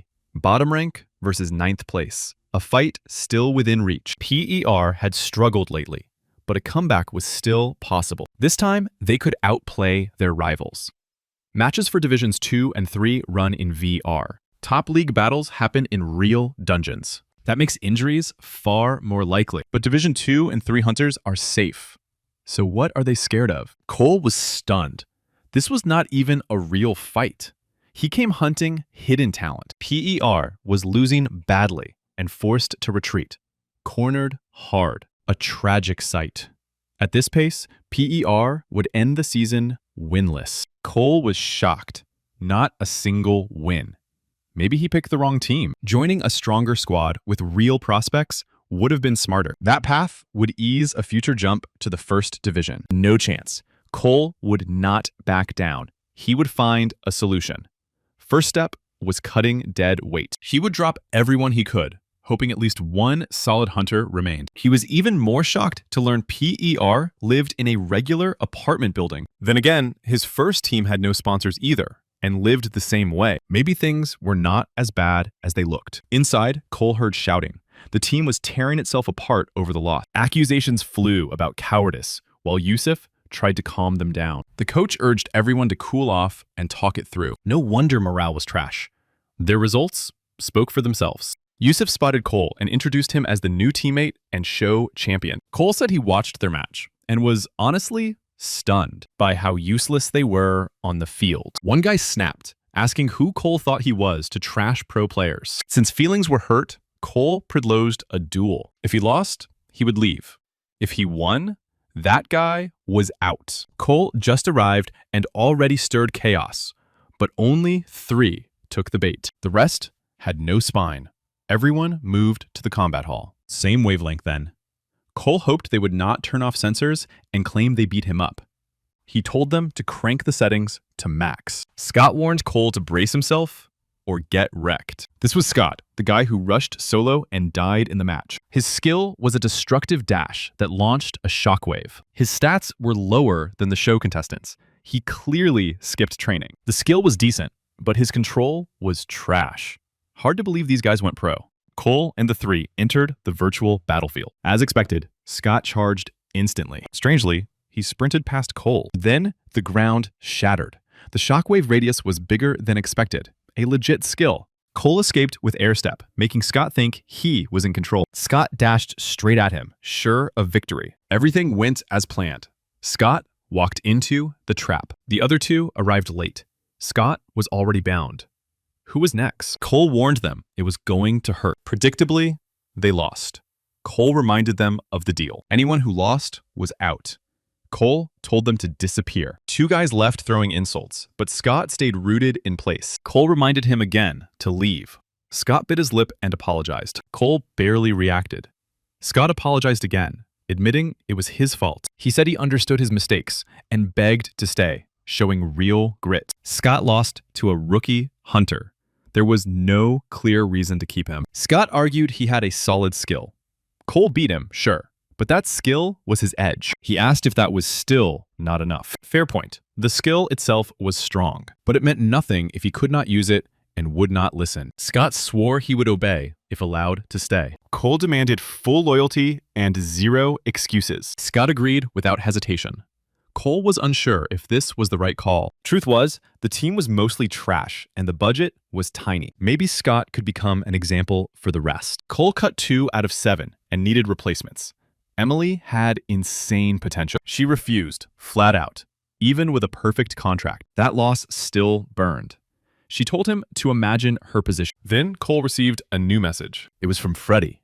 Emily told him Cole was recruiting. Freddie was a star of Soul Academy's main team. Cole thought he was locked in there. After what Cole pulled off, surprise was inevitable. Freddie showed interest and promised to talk with the Academy. Huge news. Skill always pays off. Signing Freddie would be a clean 3-pointer. Another message arrived from someone Cole never expected. Cole had no clue how to handle all this. Team building depends on synergy, something this squad clearly lacked. Their stats barely hit minimum, and synergy was far from ideal. A girl named Stella had a skill called positional caution. This could work. Freddie was elite, same as the two who messaged yesterday. At this pace, they would steamroll the third division. Adam was surprised Cole already believed in the new team. Cole said every one of them was special, thanks to the chairman. Adam apologized. He never had time for the team and noticed Cole recruiting hard. He never expected Cole to land a sponsor like the Seoul Mora's workshop. Cole had to save the team. Adam asked what kind of team he wanted. Cole had two ideas. The first was a one-man carry, like Adam assumed. Too predictable.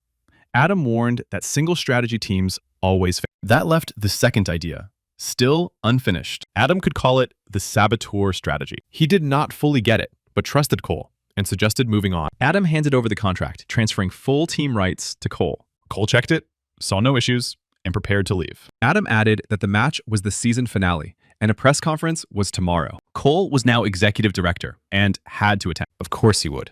He had plans. Team leaders gathered in the studio. Pure boredom. No questions after the presentation. Cole introduced himself as PER's new executive president and active player. Team LTD held first place, famous for flawless teamwork and total domination. Rumors say many players will jump to Division 2 next season. The ladder is about to shake. The LTD director claimed, even if players leave, equal replacements will fill the gaps. They also teased a couple hunters who could become rising stars soon. Cole tried to recall who he meant. That coach looked way too familiar. Then it hit him. Director Lee. Bad blood from a past life resurfaced. He once ruled LTD in the first division. Now, coaching in the third. Brandon Lee. Same smug vibe as always, nothing changed. Talk shifted to a new hunter from LHR. The host asked if he would appear in Division 3. The coach dodged the answer, saying progress was ongoing, but uncertain. So that was the team Freddie almost joined. Then came shocking news about PER. Word spread that Cole Phillips became PER's executive director. Cole confirmed it and introduced himself. A rookie holding both roles was unheard of. Player and director at once. Everyone wondered if PER would transform completely. Cole said yes. 0 wins last season, but massive changes were coming. The host asked for at least a hint of what PER was planning. Roster changes first. Cole would both play and coach. New strategies, a new sponsor, chaos everywhere. PER was moving fast. The host tried to move on, but Cole had more to add. He studied every match and saw no team that could stand against them. The room froze in dead silence. Brandon was furious. Cole warned everyone. PER would crush all, especially LTD. Losing to the bottom team would be pure humiliation. Perfect. Cole stirred the pot hard, and not just at the conference. The guys met at PER headquarters for the first time since the show. Derek was shocked. Just a normal house. Cole said that was standard for small teams. Honestly, Cole expected Derek to show up. He never thought Sean would too, though it made total sense. Cole admitted the team was rough. Sean said it straight. He joined only for future rank gains. Cole told them to chill. He had a plan. Yes, PER lost every match last season, but that was not the core issue. With them on board, the roster was half complete. Buckle up. The guys hoped this was not pointless and that Cole had a hidden ace. ESP manager Joseph Waltz was deep in thought. Skill was not the problem. His players forgot how to win. He searched for a fix. Then a scrim request from PER arrived. Kill-based combat training. No objectives. Colleagues said the season ended and ESP should rest. Declining was fine. Joseph disagreed. The only way to win again was to start winning. He called Coach Kim and agreed. This could be fun. ESP players were confused. Scrims after the season were rare, but they heard PER's new boss trashed the whole league on debut, talking about toppling LTD while barely able to beat anyone. ESP planned a reality check. Yusuf asked if Cole was really sure. The team barely knew each other. The newcomers had 0 synergy so far. Cole said they lacked numbers for 7 versus 7 scrims. He asked the coach to listen carefully. Leaving things unchanged meant no hope. Another loss would lock them at the bottom again. Endless failures turned the team passive and scared. But even a slim chance to win sparks hope. Cole would give them that chance. Even as a rookie, His presence alone would shift everything. He would prove they were done being losers. PER was done crawling. It was time to rise. The hero stepped into the waiting hall and ran into ESP's manager and coach. Joseph spotted PER's new president, or manager, not sure what to call him, and introduced himself anyway. Joseph spoke like nothing mattered, a mocking spark clear in his eyes. Easy to tell he underestimated PER. Kinda rude. The match was about to start. Cole checked if his team was ready. He would call for support, and teammates had to follow only his commands. Even so, Cole doubted they would execute perfectly. 5 original players plus him, the newcomer. He would prove wins were possible like this. Scott would lead the front as before, but no charging until Cole said so. No signal meant stand still, even if a mana bomber rushed him. Stella stayed close to Cole, matching his pace no matter what. Derek asked about his role. Cole told him to stay back and stop anyone closing in. Derek thought Cole did not want him fighting. He would see soon enough. The match began on the Imperial Bridge map. Tight space combat, no flashy plays.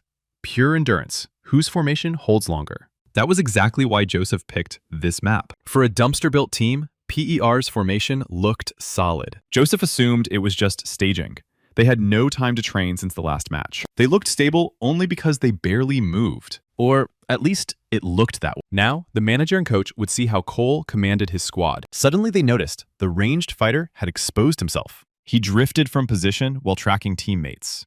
ESP could not miss this chance and went for Cole. The moment a spear attack came, the hero slipped away. So it was bait, not a mistake, a clean provocation. Joseph realized PER's strategy centered on the ranged core. Cole opened fire, and the enemy hid behind shield. They had no clue he was firing mana detonators. In one burst, PER scored 7 points, 7 kills. The match ended right there. PER took the win. Joseph finally understood why Cole exposed himself.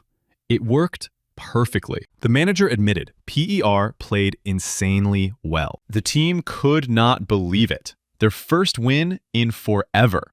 They expected to get crushed. Cole enjoyed hearing their new confidence and hope. Scott approached, asking how Cole led them to victory and what mattered most in formation battles. Scott knew one thing: holding formation mattered. Cole asked how he planned to break the enemies. Scott hesitated.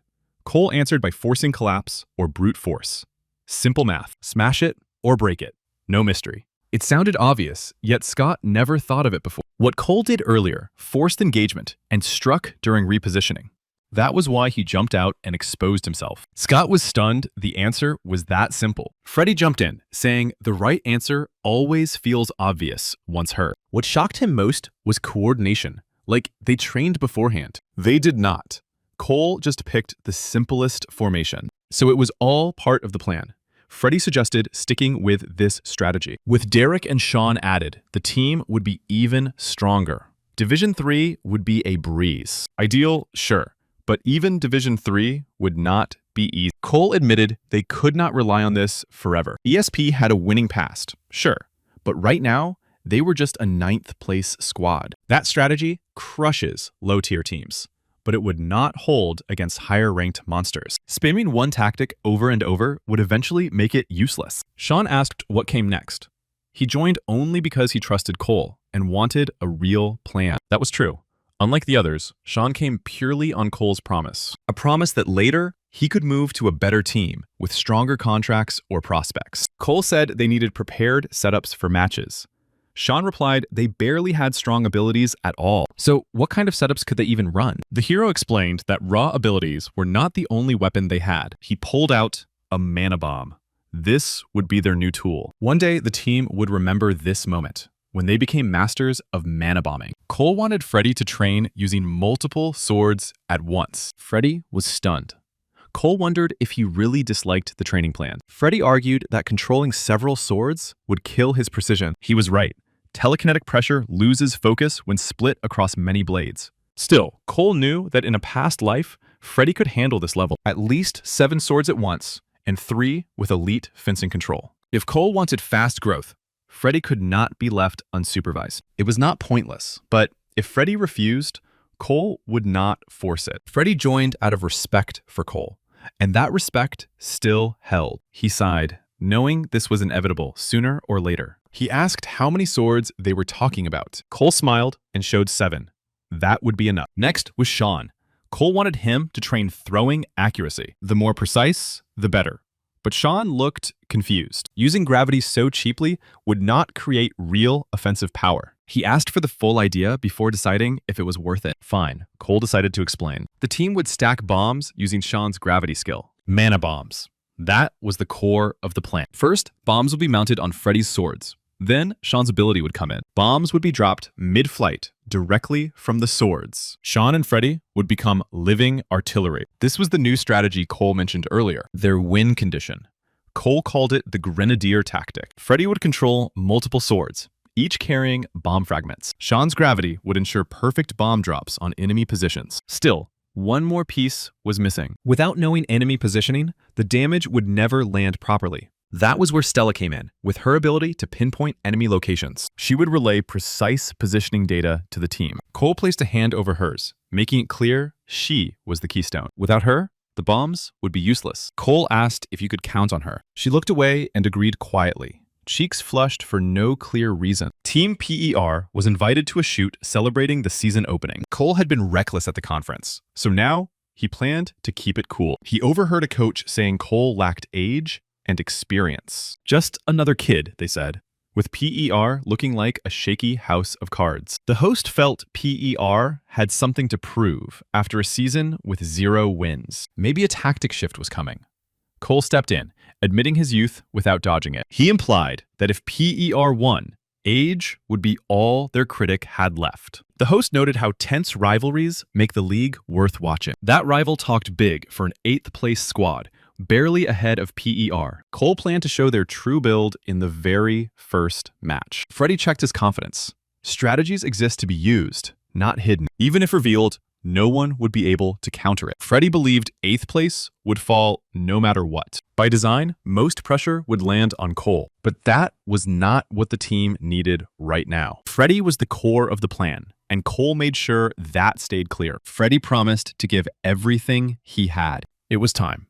Both teams gathered in the stadium, and PER was ready to flex. The lower-ranked team chose the arena, so the call was PER's. They picked the simplest map possible, the city. Cole ordered Sean, Freddy, and Stella to move once in position. The rest would hunt kills or focus on survival. Stella took position on the 23rd floor at the east edge of the map. She activated her skill and fed enemy coordinates. Urban maps let her ability shine at full power. Cole moved fast along a new route. Sean and Freddy were already in place. The bombing phase was about to start.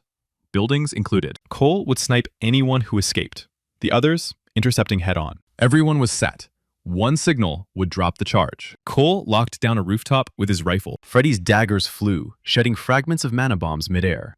The opposing coach warned his team to stay sharp. Cole looked small, but ignoring him would be fatal. Their leader, Mark, doubted a special tactic was needed. He planned to wait, then wipe them with his destructive shift. He wanted to erase PER in one clean sweep. The daggers hit the ambush point, and the ceiling shook. Mark ordered shields raised overhead. Last time, Cole dropped a building, so this felt familiar. Aether rounds were in play again. Mark assumed Cole was burning mana fast. Then, 3 more daggers appeared in the window. Panic hit as telekinesis took over. Long-range pressure was unexpected. Mark swung his blade, trying to knock the daggers away. It failed. Mana bombs scattered and detonated hard. From afar, Cole lined up a runner. No need to even go inside. The enemies tried ranged attacks, avoiding the blades. Freddy controlled the swords anyway. Resistance collapsed. PER scored 7 points and secured the win. In the first division, LTD's manager never expected this from a 3rd division match. Cole had shaken the league. Even Brandon admitted the kid was more than just talk. Christopher remembered Cole being on their recruit list, but it looks like he was locked in with PER for good. LTD had offered him the best contract in the industry, and he never even considered it. Too late to regret now. Christopher told the 2nd division recruiters to try reaching out anyway. Scott could not believe they actually pulled it off. Cole told Stella this was only the first win and not to get carried away. An interview was still coming. Most likely, Freddie would get MVP of the match. Soon enough, Freddie was invited into the studio to answer a few questions. He thanked the host, reminding everyone that PER had ended last season without a single win. The host asked what preparation flipped the match so hard. Freddie said he simply did what the captain told him to do. He meant Cole, following every call without hesitation. Their tactic exploded online, often compared to an artillery strike. Freddie laughed, saying that was exactly how the captain described it. He said Cole's strategy worked flawlessly and earned his total respect. The entire interview turned into praise for Cole. Derek joked that it sounded like Cole was running a cult. Scott agreed, saying that role fit Mr. Phillips perfectly. Cole did not get it at all, and even blushed a little. He asked them to call him by name, like always. Scott was older, anyway. They were probably just hyped that the losing streak was finally broken. This team would only grow stronger. PER was aiming for the division crown. Derek was eating ramen when he noticed Cole getting ready to leave. Weird for a day off. Cole said he had a meeting and told Derek not to slack. The season was still rolling. Cole left, Derek finished his ramen and queued up some shows. Meanwhile, Cole headed to the Hunters League Stadium to meet Michael. Michael had 2 tickets. The gates were already open. The stands were packed as they took their seats. Michael thought Cole looked right at home, like he had been here forever. He almost had. Even in the 3rd division, Cole was still a pro. Michael was glad to see him, worried Cole might have other plans on a weekend. Cole thanked him. Today was Korea versus Japan, and Japan usually dominated. Cole wondered if it was worth coming. Michael reminded him this was still home turf. True, but Japan kept ruling, even with Korea's best 1st division talents. Cole was not happy about the state of things, but reality was reality. Michael said Korean players lacked neither stats nor skills. He wanted Cole to watch closely, because one day, he would stand on this stage. When that day came, Michael wanted Cole to remember him. He was friends with a Japanese national player. He suggested meeting after the match. Michael clearly had big hopes for Cole. Cole focused, watching every move on the field. In the end, Japan won by a massive margin. Michael suggested meeting his friend, acting like it did not bother him. Cole knew it still stung. They waited in the corridor until footsteps echoed. It was Takumi Minamino from Japan's national team. Michael hugged his old friend. It had been a long time. Takumi thought Michael should have met with Korea's players instead, but Michael had no interest, saying that generation was already lost and betting on the next. He introduced Takumi to Cole, Japan's most famous and aggressive ranged fighter. Michael said Cole had just debuted in Korea and was a rising star with big plans ahead. Michael had talked Cole up non-stop, so Takumi was curious to finally meet him. The Japanese ace asked if he could test the hero's limits. Michael suggested checking with Cole first. Cole could not recall Takumi Minamino at all, likely not from his generation. Either way, Takumi's stats had to be cracked, with skills like rapid fire. He also packed weakness scan for double damage on repeat hits and raw speed boosts. Turning down a duel with Japan's top ranged monster made 0 sense. So Cole agreed, and Takumi noted the kid had serious guts. Cole hinted that guts were not his only weapon. The head of Korea's team felt despair, sensing the power gap closing in. The coach said growth was real, and they were millimeters from 3 kills. The head was still unhappy, saying that was all the coach could squeeze out. If this kept up, Korea might drop out of the games altogether. The head left. The coach felt crushed, then recalled Christopher scouting Divisions 2 and 3. He asked if Director Lee had found anyone outside LTD. He had, not from LTD itself, like Freddie.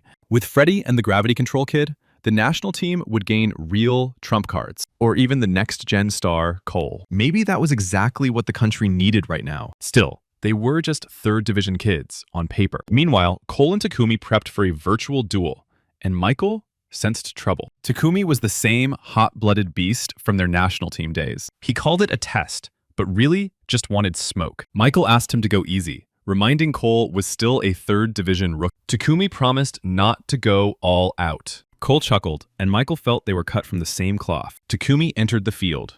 The map was Void Plaza, an odd pit. It was a rare arena ruled by wormhole mechanics. Too chaotic for league play, so most teams avoided it. Maybe Cole wanted to throw Takumi off with pure chaos. A rare duel where 2 ranged fighters faced off alone. Normally, ranged types stayed back and shredded frontliners, but Cole had never lost a ranged versus ranged duel. He memorized every wormhole, knowing where each one led. As long as he tracked his foe, he could land shots from anywhere. Cole fired. The bullet slipping through the wormhole Takumi emerged from. Takumi noticed instantly and dashed aside with speed boost. The shot slammed into the wall nearby. A fraction slower, and it would have been a hit. Cole realized the trajectory shifted due to wormhole vibration. Takumi had no clue how Cole read his position so cleanly. Sniping through wormholes was wild tech for a 3rd Division kid. Intrigued, Takumi unleashed rapid fire and weakness scan. He plans to level the walls and finish things face to face. Cole saw Takumi smashing walls from spots unreachable by wormholes. The stat gap between them was massive. Takumi aimed to crush Cole purely with raw numbers. Michael watched, stunned that Cole landed the first real strike. His focus broke as someone else arrived. It was Elijah, a Korean national team player, long unseen. Michael offered sympathy for today's brutal match. Elijah was stunned seeing Takumi from Japan on screen and wondered who dared face him. Michael said it was a rising star he had his eye on, holding up better than expected. Elijah was shocked. If Michael mentored him, Elijah would have heard already. What hit harder was that the kid was a rookie, debuting in the 3rd Division. Still, it looked brutal. One-on-one with Takumi meant the outcome seemed obvious. Elijah then asked why Michael never visited them, since many missed him. Showing up before the match would have boosted the national team's morale. Michael stayed silent, and Elijah stepped closer to the screen. Michael snapped at him to move, saying this fight mattered more. Elijah was shaken, thinking the duel ended long ago. Then he froze, seeing Cole standing over an exhausted Takumi on screen. Takumi had smashed every wall, yet Cole still looked calm and locked in. The Japanese ace thought he had reached his limit and fired. Cole dodged easily. The ambush failed, but Takumi still had time. He needed to destroy the nearest wormhole and launch another strike. Before he could act, Cole opened fire. It was suppressive fire, with bullets bent by shifting wormholes. Takumi could not dodge that storm. He threw up a shield in desperation. Under that pressure, the shield shattered completely. A delayed shot landed right after, ending Takumi's run. In his past life, Cole always faced one question: what it took to become a great player. His answer was always experience. More precisely, the experience of winning. Takumi replayed the fight as Michael rushed in asking what happened. Takumi said Michael had unleashed a monster. That was all. So Cole won through pure experience, not luck. Takumi did not know when Cole would hit the world stage, but when he did, his fan base would rival Ethan's. Cole returned to headquarters. Yesterday's duel stayed on his mind. Takumi was a ranged fighter, strong enough to shatter walls. Still, Cole never doubted his victory. Back when times were rough, he focused heavily on duels. His opponent even looked satisfied, despite losing. Derek called Cole, asking what he did to end up on the news. In an interview, Takumi Minamino praised a rising Korean star. That star was Cole Phillips, a 3rd Division League player. Cole said he attended a match with Michael.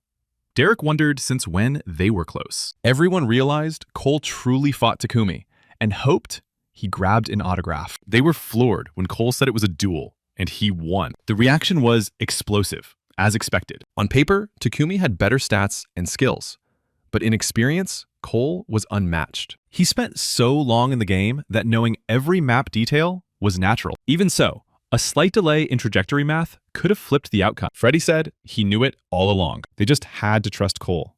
His eyes had never shined like that before. Derek added that they should have invited him too. He joked about swinging his sword, and Cole told him to stop. That might work at Derek's peak, but right now, he had no chance. Cole's all-seeing eye had evolved. It likely happened because he pushed it to the limit against Takumi, reading skills and bullet paths. There was no better skill set to grind a team with. It was time to lock in and work for real. Cole laid out his plans for ranked matches to Yusuf. He asked the coach what he thought about the current situation. The season opened with a win, boosting morale and hunger for more. Yusuf thought they should just keep pushing. Few strategies, but one solid win path. Cole disagreed hard. That was not enough.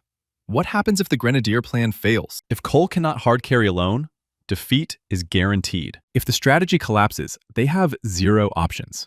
It must be upgraded or replaced, or the team's foundation must be rebuilt.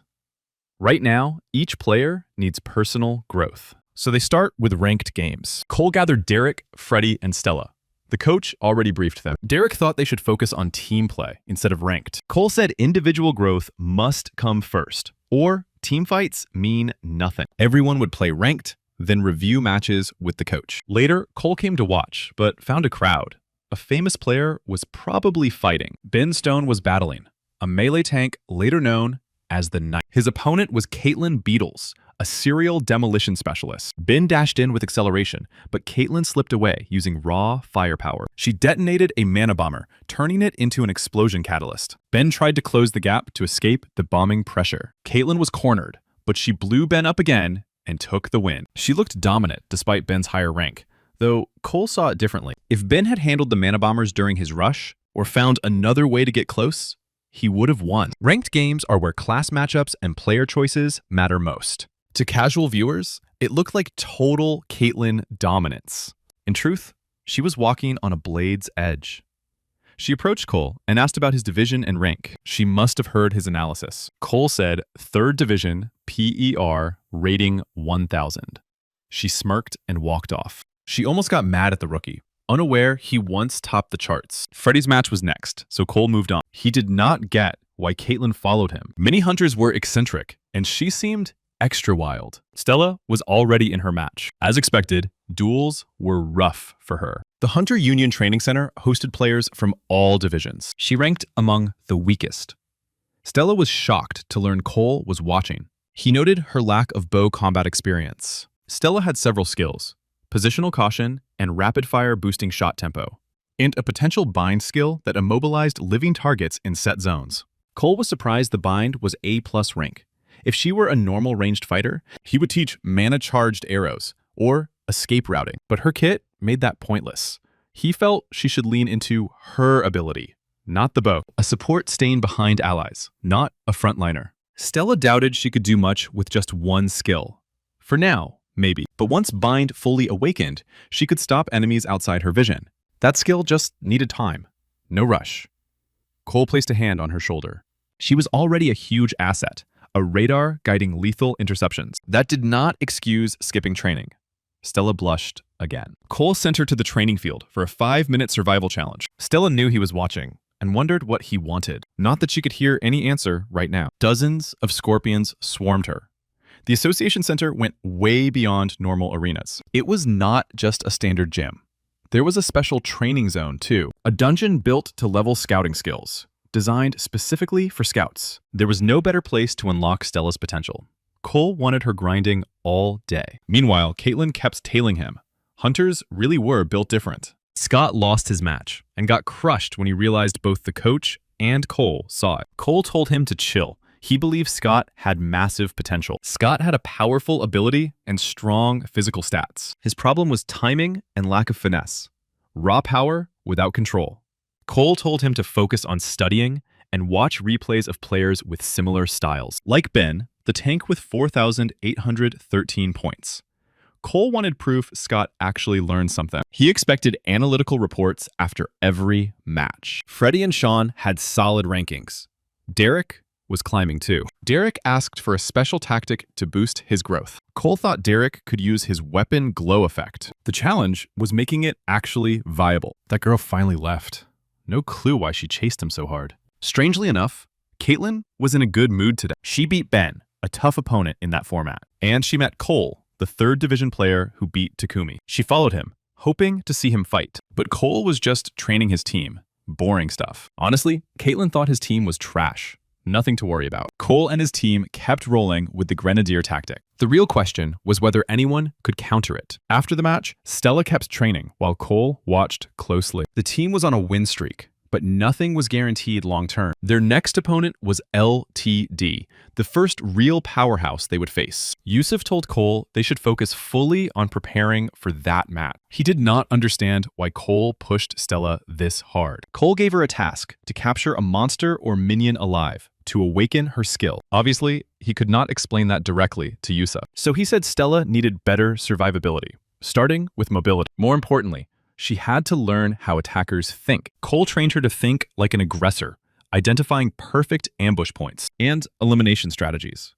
Yusuf actually bought the explanation. At that moment, A monster shattered Stella's trap. Under pressure, her binding skill finally activated. She collapsed, stunned by what just happened. Cole waited for this. The match with LTD was basically secured. PER and LTD managers met at a press conference. PER had stormed through the season with their new strategy. The host asked Brandon if LTD was ready to resist. He confidently said yes. Some thought revealing that was risky. Honestly, Brandon doubted PER could do anything, regardless. LTD would field a new player next match, rare for their roster. Fans were hyped to see who it was. The conference ended there. Cole tried to figure out who LTD's new player was. Unfortunately, none of their roster names rang a bell. Derek walked up, thinking the hero was watching a leaked clip of a rookie. Cole said to stop joking. LTD were not dumb enough to let their trump card leak. Derek stayed serious and pointed at the screen. It was Levi Stark. The hero did not expect to see him this early. In Cole's past life at LTD, Levi was the first to join after him. In one line, Levi was a support who outclassed ranged fighters. His ability was S+ rank, capable of crushing an entire strategy alone. The match started. Cole told the team to use the Grenadier plan. This time, bombs dropped the moment 3 or more enemies group up. They needed to wipe as many foes as possible before a full regroup. Once mana bombs ran dry, Freddy and Sean would join the main squad.